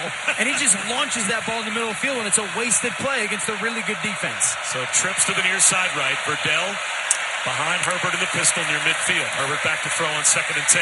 Looks right, throws right, and there's Juwan Johnson turning around to make an 8-yard catch inside the numbers on the near right side of the field at the 35-yard line of Wisconsin. Makes it 3rd down and 2. Good job by Herbert when he goes to that trip side to the field, and Juwan Johnson's in the middle of that trips. He just held his eyes inside to the 3rd receiver, one closest to the ball, forced the defense to pack in, opened up that zone for Juwan Johnson. Shotgun now. Herbert with Verdell to his left. Sprints out to the left. Herbert, pocket collapsing. He'll be sacked. Held onto the ball on the sprint out left, and the pursuit got there. Dante Dave Burton came on a corner blitz and sacked Herbert all the way back to about the Wisconsin 43-yard line. It knocks them out of any realistic field goal range and makes it 4th down. And here comes the punt group for Oregon. 100% on the senior quarterback. Ball in the right hash, and you're going to go sprint out left to trips receivers, try to get a quick out route. It's not there. You cannot stop sprinting out to your left if you're the quarterback because Burton's coming from your backside. Justin Herbert tried to stop and come back where he came from. That forces that sack. If it's not there, that ball has to get thrown away. You could potentially go for it. Blake Mamone, the intentional end-over-end kick. And it is downed, it looks like, inside the 5-yard line. It is at the 4. Well done by the Ducks. 39-yard punt. And it was run down by Dawood Davis. So at the very least, Oregon special teams gets the job done. Now how will Wisconsin handle this field position? They lead 27-21, 9:16 to go in the 4th quarter. Badgers start at their own 4-yard line when we come back. This is the Rose Bowl game, presented by Northwestern Mutual on ESPN Radio and the ESPN app. The College Football Playoff National Championship. The LSU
shot at finding gold in the Titanic that ain't finding the last time the Knicks were relevant.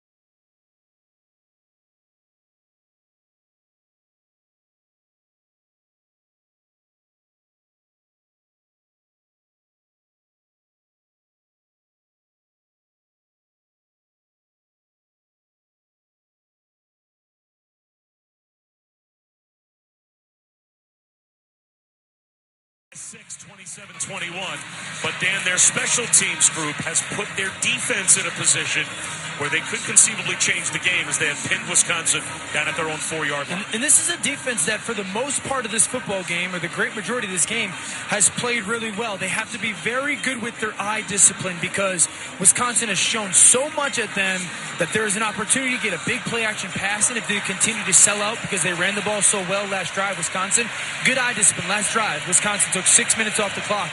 11 plays, only one of them was a carry by Jonathan Taylor. In this last 9 minutes, will they rely on their All-American tailback to seal this win off? Well, he lines up in the end zone of the I formation. Taylor's about 3 yards deep, a wide receiver to either side. Jack Cohn, right hash, under center. And now shifts to 2 H-backs, so Taylor the lone setback. Pryor goes in motion. Hand off to Taylor running right. Breaks a tackle at the 5. Makes a man miss at about the 8. Gets across the 10. Drives the pile across the 15. Across the 20. All the way way out to the 22-yard line before he's finally brought down. 18 yards for Jonathan Taylor, and it looked like 13 or 14 came after contact. This is another beautiful design. They bring Pryor from the left side all the way across the line of scrimmage, snap the ball when he's behind the quarterback, fake the jet sweep to him, then bring Ferguson, the tight end that starts on the right, back across to the left, hand it off to Jonathan Taylor, almost at that scissors point. He's got a big hole, jumps over somebody, and then a big, strong finish carrying 3, 4, 5 Oregon defenders. Taylor up to 82 yards rushing, 8 more, and he hits 2,000 on the season. Another handoff. And this time Taylor off right guard. He's got about 4 more. Dives out across the 25 to the 27. Bryson Young brings him down. 8.5 minutes to go. And this is where Wisconsin eats. If they can get the run game going with Taylor, this is where they dominate field position, dominate time of possession, flip fields, and win games. We talked about it at the start of the game. What run game was going to break the other team's will? And you kind of start to get that feeling that Wisconsin is just breaking Oregon's will right now in their run game. Second down and 6. Taylor the lone setback. 8 back to the right. It's a jet sweep, turning the corner, Danny Davis. May have lost the football. He got hit at the 30-yard line. Oregon sideline thinks they have it. A jet sweep to Danny Davis, and the ball popped out. Does Oregon have a takeaway in plus territory? No signal from the officials yet. Bryson Young knocked it out, and they've got it. Oregon football. The last thing that Wisconsin could do was turn it over on their half of the field with a 6-point lead, and Danny Davis just did that. A jet sweep, that's been such a big part of their game plan, and Danny Davis turns the corner. Brady Breeze, the safety who had picked up that fumble and returned it for a touchdown, puts his helmet right on the right tip of the football as Davis is turning the corner. That pops it loose, and then there's everybody on the field running after the football. 6, 7, 8 guys. Mario Cristobal fired up on the sideline, but the helmet placement on that ball by Brady Breeze. Brady Breeze knocks it out. Bryson Young recovers. The 4th turnover for Wisconsin. So Oregon in prime position to possibly take the lead. There's a malfunction with the chains. They're fixed. It's first down, Oregon. Here we go. I got that clarification. 7:51 to go in regulation time.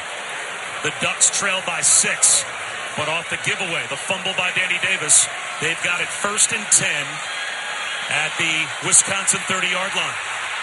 Justin Herbert in the shotgun, takes the snap. Quarterback run off the fake, runs right, gets a stiff arm, gets loose at the 25-20, right sideline 10, 5, touchdown! Justin Herbert on a sprint run to the end zone. His 3rd rushing touchdown of the game, and he is a point after away now from giving Oregon the lead, and now a fight breaks out in the end zone after the touchdown, and flags fly. Theon Hicks gave Herbert a shove well after Herbert had scored, and some of the Ducks took exception to that, and flags came out. Well, it's a great play call by Oregon. I mean, you get that turnover. After the play was over, unsportsmanlike conduct. Defense, number 1, for a late hit well into the end zone. Result of the play is a touchdown. 15-yard penalty will be enforced on the kickoff.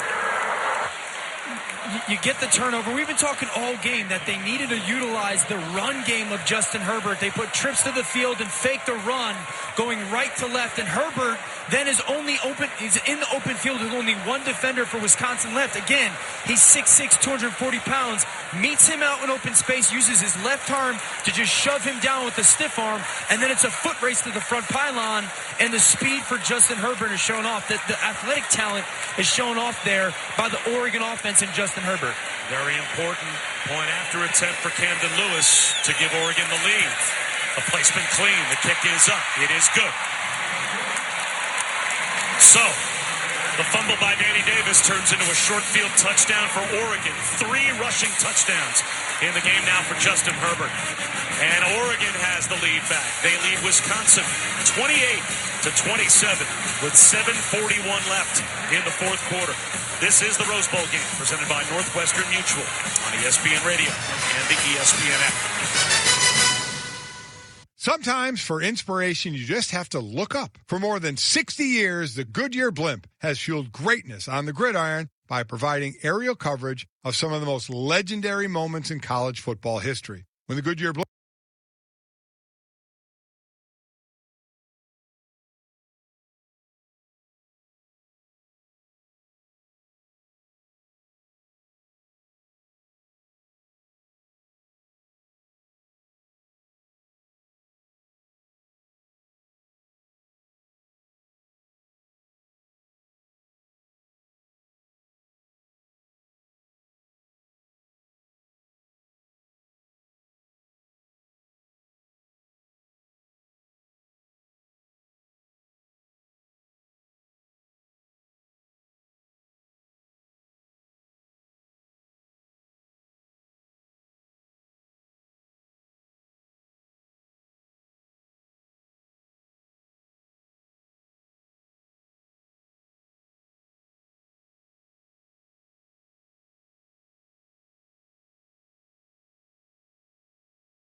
Tagovailoa out since November with a dislocated hip that he suffered against Mississippi State. He has been very quiet about his future. He has just tweeted moments ago, quote, "I'll be making my decision on the 6th. God bless and roll tide." The 6th will be Monday. We'll know whether or not Tua is going to stay in college or go to the NFL draft. Baba Schusen, back to you and company of Pasadena. All right, Kevin, thanks very much. Here with Allison Williams and Dan Orlovsky. Dan, your thoughts to the pros? Go. No-brainer? Yeah, it's a no-brainer. This is deeper than just Tua being good at Alabama. His family moved from Hawaii to Tuscaloosa, not so he could be the quarterback at Alabama. It was so he could become a superstar in the NFL. And Alabama was the vehicle he was going to use to get there. Go, get drafted by a team maybe a little bit later, but a healthier situation for you. Don't play, get healthy physically, and then go become the quarterback that you were in college and the pros. Go. 15-yard penalty called against Wisconsin on the touchdown run by Herbert, assessed on the kickoff. That's important as Camden Lewis puts it through the back of the end zone, because Oregon had an opportunity to kick off from midfield rather than having to kick off from their 35-yard line. That kept it away from Aaron Cruikshank. So instead of Cruikshank having a chance to rip off another game-changing return, he's had 3. Wisconsin has to start at their own 25-yard line, and with 7:41 to go in the game, now they're down by a point. We've had 6 lead changes, and it's 28-27 Oregon.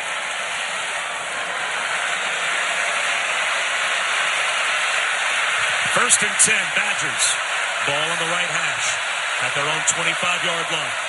They line up with the lone setback being Taylor. He takes the handoff and runs right, bounces off tacklers, and gets grabbed around the ankles but falls forward for 2 yards. It'll be 2nd down and 8. Troy Dye made the tackle. How do you approach this now in terms of the clock and a sense of urgency as well for Wisconsin? You don't really have to have urgency. There's 7 minutes and 20 seconds left on the clock. You can go on one of your methodical drives, but at some point, you are going to have to utilize a play-action pass outside of the pocket. It is there for Wisconsin. It's got to be a play fake to Taylor, get Jack Cohn on the edge. It'll be a big game. Pryor wide right, Cephas wide left, Danny Davis slot left. Back to throw. Here's Cohn. He's going to take a shot down the sideline for Cephas. Can't drop it down at the 45-yard line. Thomas Graham was there in coverage as Cohn tried to throw it right down the chimney to Quintez Cephas, but overthrew him by just a shade.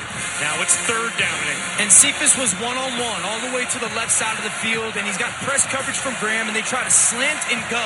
But Graham did a good job of just staying on top. I don't love the play call because it's a shot play, right? It's not a high percentage completion. if it is incomplete, which it is, now you're in 3rd and 8. This is not your comfort zone offensively. You should be thinking Cephas from the slot or Jake Ferguson from the slot for a completion. Twin receivers to either side. Cohn in the shotgun, drops to throw again. Looks over the middle, dumps it off to Groshek. He'll run right for the first down. Spun down, windmill down at the 38-yard line. Isaac Slade, Mata Utia was there to lay a heavy hit on Garrett Groshek, but Groshek picked up 10. They'll mark him down at the 37. 6:45 to go in the game. And Wisconsin, they've got a fresh set of downs. That was so big time by Jack Cohn. He looked left where Cephas was in the slot, wasn't there. Came back to the middle of the field where Jake Ferguson wasn't there. And then off to his right, about 5 yards downfield was Groshek, dumped it off for a big conversion. Still twin receivers. Still in a shotgun. Cohn drops the throw. Looks right, throws right, and it's dropped. Ferguson had it in his hands and couldn't hold on with Javon Holland, tracking him at about the 42-yard line. 2nd down and 10 now for Wisconsin at their own 37 with 6:24 to go. Yeah, Ferguson was lined up in the slot to the right. It just came up for about 6 yards and broke out towards that sideline, an out route that he's caught so many times today, and it just looked like as he's going to make that catch, he turns his head to look if he can go upfield and get some yardage and lost sight of that football. Big drop on a 1st down play for Wisconsin. Empty backfield, 5 wide. Now they'll shift Taylor back to the right of Cohn in the shotgun slot to the near side left. Trap handoff to Taylor. Starts to his left, cuts it back to the right. He gains about 2, maybe 2.5.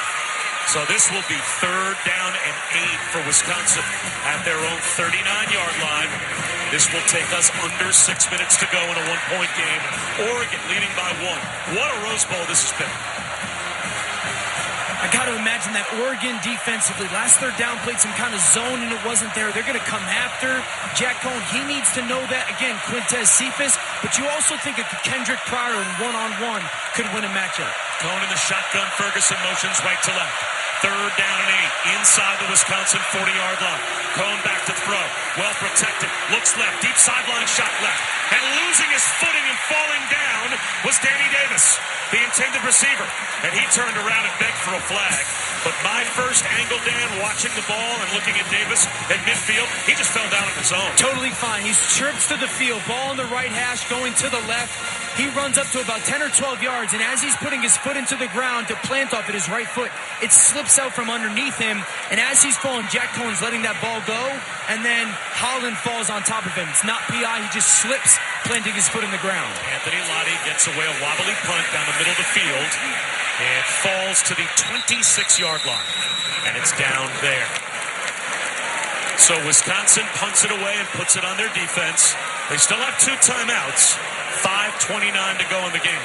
Now, the only touchdown drive in the second half, at least recently, that we've seen from Oregon, they had the short field. They started at the 30-yard line off the turnovers. So whenever this game has been played, field position-wise of late, Wisconsin has had every reason to trust their defense against this Oregon offense. Yeah, and the Oregon offense then has not strung together drives. They got the quick turnover and then turned it into points.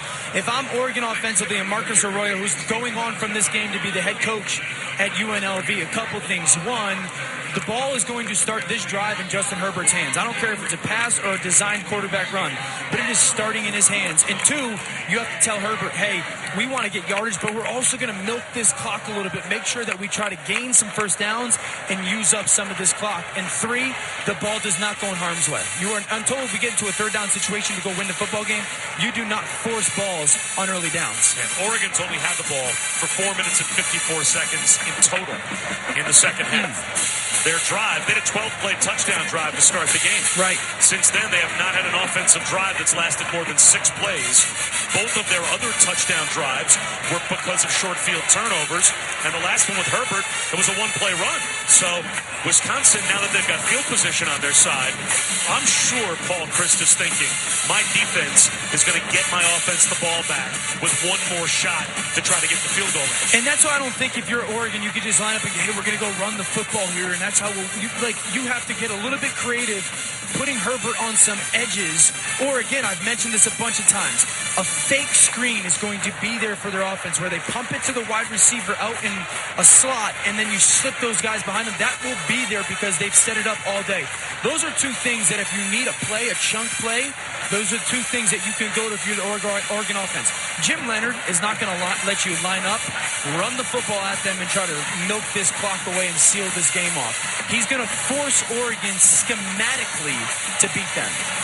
Having said that, though, if you get an opportunity for a one-on-one dagger shot, if the personnel on the field, if you're Justin Herbert, 100%. or if you're Mario Cristobal and the offensive coaches, and you see what Jim Leonard's doing, you're going to take that shot. Absolutely, and the one-on-one matchup is different. When I say you want to value the football or don't put it in harm's way, one-on-one is not putting it in harm's way. You got to trust your quarterback to make a good throw, and then your guy to go protect the ball as a receiver. You don't want on first down just throw the ball into a zone, trying fitting into a tight window instead of tucking it or taking a check down. Georgia and Baylor in the Sugar Bowl. That's next. Hopefully that game is even half as entertaining as this game has been, because with 5:29 to go in the Rose Bowl game presented by Northwestern Mutual, Oregon has it with a chance to hold on and win. They've got it 1st and 10 at their own 26-yard line. They'll start it off with a Herbert handoff to C.J. Burdell, and a good start. He blasts right up the middle for 7 yards out to the 33-yard line, brought down by Jack Sanborn. And now limping off the field is Reggie Pearson, the safety for Wisconsin as well. Good job on that play of stretching the defense horizontally with one of these pre-snap jet motions that we see so much, left to right, and then Burdell going vertically to stretch the defense. So you're expanding them with that motion, and then Burdell going right behind the right guard on a run. Oregon just snapped the ball with 11 on the play clock, and it's a fumble for Justin Herbert. And he jumps on top of the muffed snap back at the 30-yard line for a loss of a couple. So now it's 3rd down and 6 for Oregon at their own 30-yard line.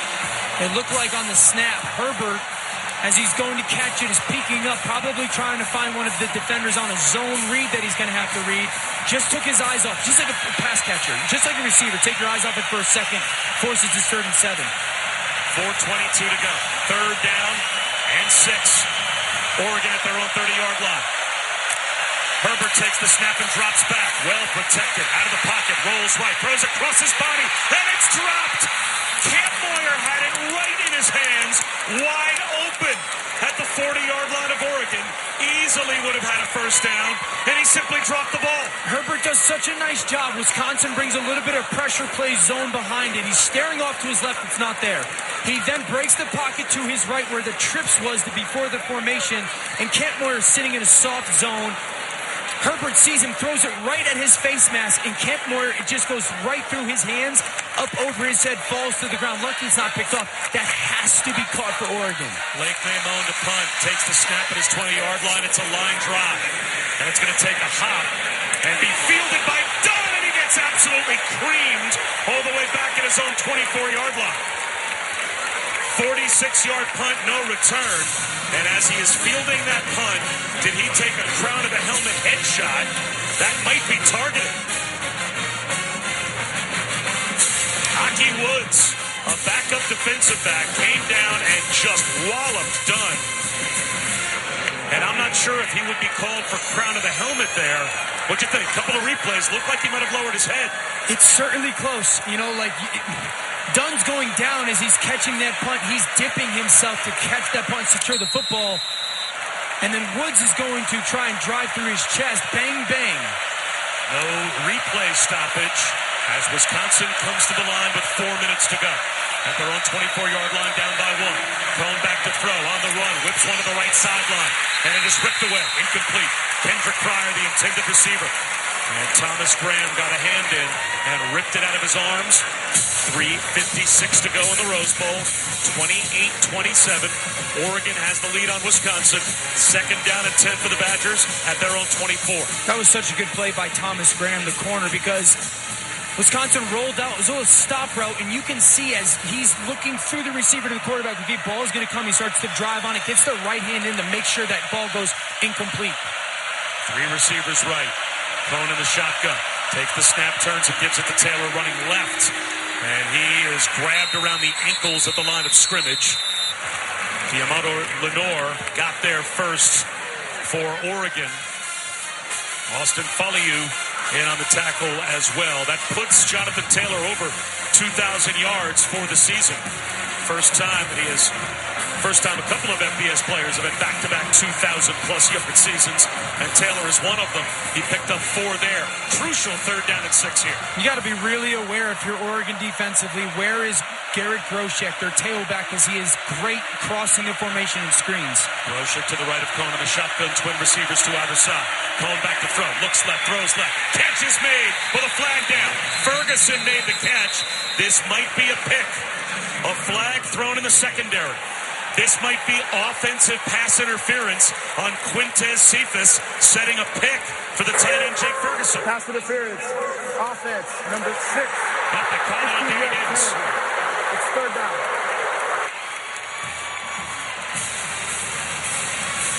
Paul Christ can't believe it. He is all over the officials. I think it's a bad call. I think that the receiver and the corner are just being physical with each other. The corner is playing cover 2. Lenore's playing a cover 2 corner at the line of scrimmage. They're banging, and Danny Davis is just trying to fight through that physicality to run his route. It doesn't look like a pick. I don't think so, but you're just seeing these two guys fight. I go back to the PI in the first half. Either let them play or don't call it on the offense because it's not a deliberate act. So now it's 3rd down and 20 because of the pass interference call all the way back for Wisconsin at their own 14-yard line. 2:55 to go. Back to throw is Cone. Looks downfield, fires a bomb up the sideline looking for Cephas, and it may have been intercepted. Running under it was Nick Pickett, but he did not have complete control of the football at the 50-yard line when he bobbled it and went out of bounds. Now, 2:47 to go. 4th down and a mile down inside your own 15-yard line. You only have 2 timeouts left if you're Wisconsin, but you have to punt, don't you? You have no question about punting. You've got to go and hopefully your punter bangs on good, and then trust your defense to get off the field, prepared to use those timeouts early on, and then start to plan for getting the ball back at about a minute and 50 seconds left. Anthony Lottie from inside his own 5-yard line. Pretty good kick. Wobbly to midfield, takes a hop. And a Wisconsin bounce to the Oregon 44. 42-yard punt from Lottie. So 2:38 remaining. Wisconsin still has 2 timeouts left. So if you are Oregon, you're probably going to be able to run 2 plays here and take the clock down to, figure about 2:25 to go. A 3rd play once Wisconsin's out of timeouts. Wisconsin will probably, after the punt exchange, get the ball back in the neighborhood of a minute and a half to go. But that's a best-case scenario. If they don't get Oregon off the field here, the game's over. And this is when, as a head coach, you've got to make sure that you're delegating. Jimmy, you've got the defense, Jim Leonard, and for Joe Rudolph, you guys got to start to cultivate your plan of, okay, we're only going to have a minute 30, talking to everyone on offense. What's the big things to do? But the biggest thing, win on defense. On 1st down, Herbert with the predictable handoff to C.J. Verdell. And he goes up the middle 3-yard, and Paul Christ calls timeout from the sideline. So there's play 1. Oh, no, they didn't call the timeout. They're going to let the clock roll. It looked as if Paul Christ went out of the field and spoke to the official, and I thought the official blew his whistle, but they are going to wait until 2nd and 3rd down to use the timeout. Well, I guess the thought process with Paul Christ is if you stop him here, pop your timeout, does Oregon think on 3rd and long about maybe throwing the football? Now, Oregon's lined up 15 on the play clock, and Herbert's telling his guys, normally we snap it quick. Boys, we're not snapping it quick here. Just wait on me. Down to 7 on the play clock. He is alone in the backfield. Have to think this is quarterback run. Takes the shotgun snap. He's going to drop to throw. Looks left, throws over the middle, and it's a 1st down catch. What a gutsy call by the Ducks. Micah Pittman, the true freshman, with 1:46 to go, moves the chains to the Wisconsin 44. This is so well done by Justin Herbert. Not only the throw, but the patience at the line of scrimmage to control the clock, communicate verbally and with his hands to everybody on offense. We're not going to snap our ball. And then Pittman lined up where a tight end normally would on his right side, gets to over the ball at about 6 yards. The defense separates like the Red Sea, just opens up a little bit, and really good timing and placement by Herbert. That is a massive play by the senior. First and 10, Oregon at the Wisconsin 44. A handoff to Verdell up the middle. He's got about 5, maybe 6 yards. Inside the 40, down to the Wisconsin 38-yard line. And now the Badgers will call a timeout with 1:12 remaining. I want to go back to that second down play just so well by Justin Herbert. You could see him walking back and forth between the offensive line, giving them thumbs up. Hey, we're good. We're not going to snap the football right now. Telling his receivers, stay patient, using his hands. Thumbs up. We're going to snap this ball, and then snapping it at 1 second on the play clock and the game clock. On the play clock.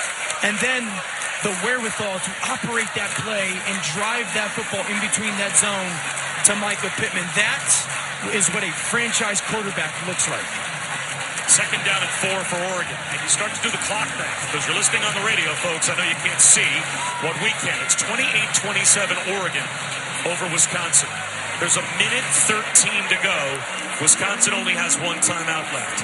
So you figure a running play here takes about 5 seconds. Even if you get them stopped, you're down to 1:08 to go.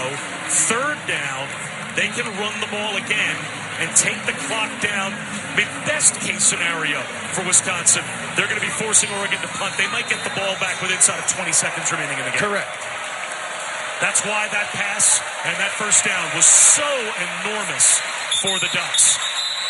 And now the Ducks will call a timeout on offense as their offense was lined up for a second down and 4 play. Mario Cristobal didn't like what he saw. So that's why when you punted back, and you had to punt it if you were Wisconsin, it was 4th down and a mile. But that's why even if you get a first down with just a first down play, it eats at least another 40, 45 seconds off the clock where your 2 timeouts remaining, no 2-minute warning like there is in the NFL, just a limited number of ways you can stop the clock in college football, and that 1 first down meant the world.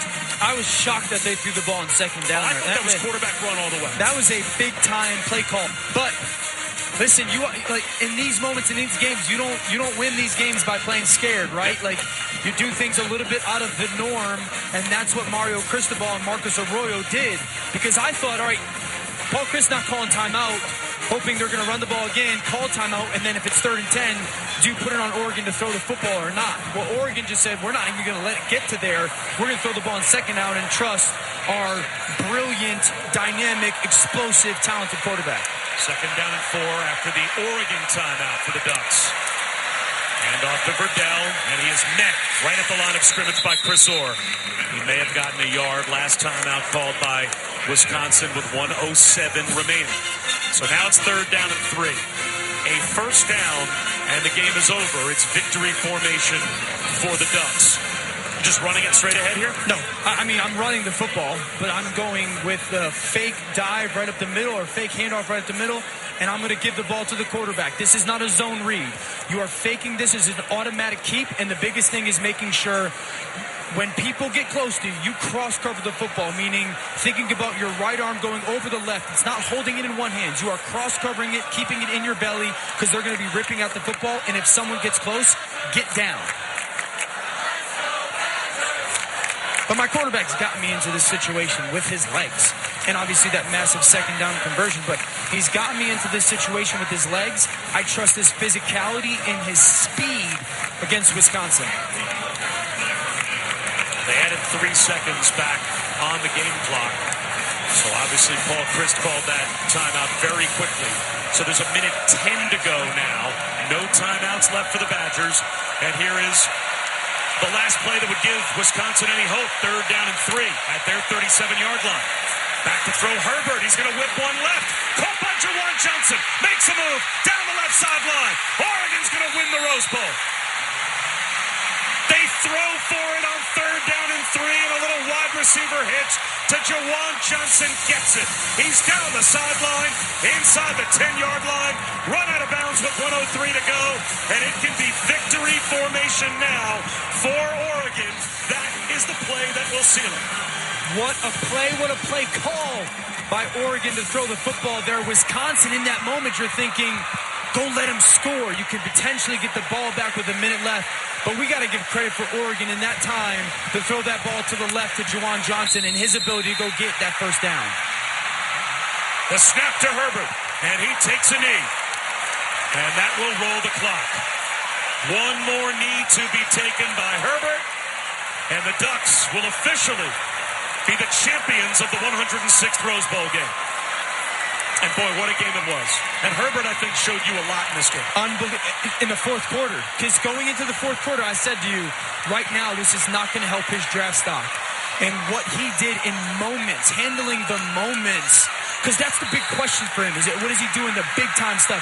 Him handling those moments this afternoon, this evening, out in the Rose Bowl to win this for Oregon, showed me everything I needed to hear or had thought about him question-wise. One last knee taken by Herbert, and the confetti starts to fly, and the Ducks swarm the field in celebration. Oregon 28, Wisconsin 27. That is the final of the 106th Rose Bowl game.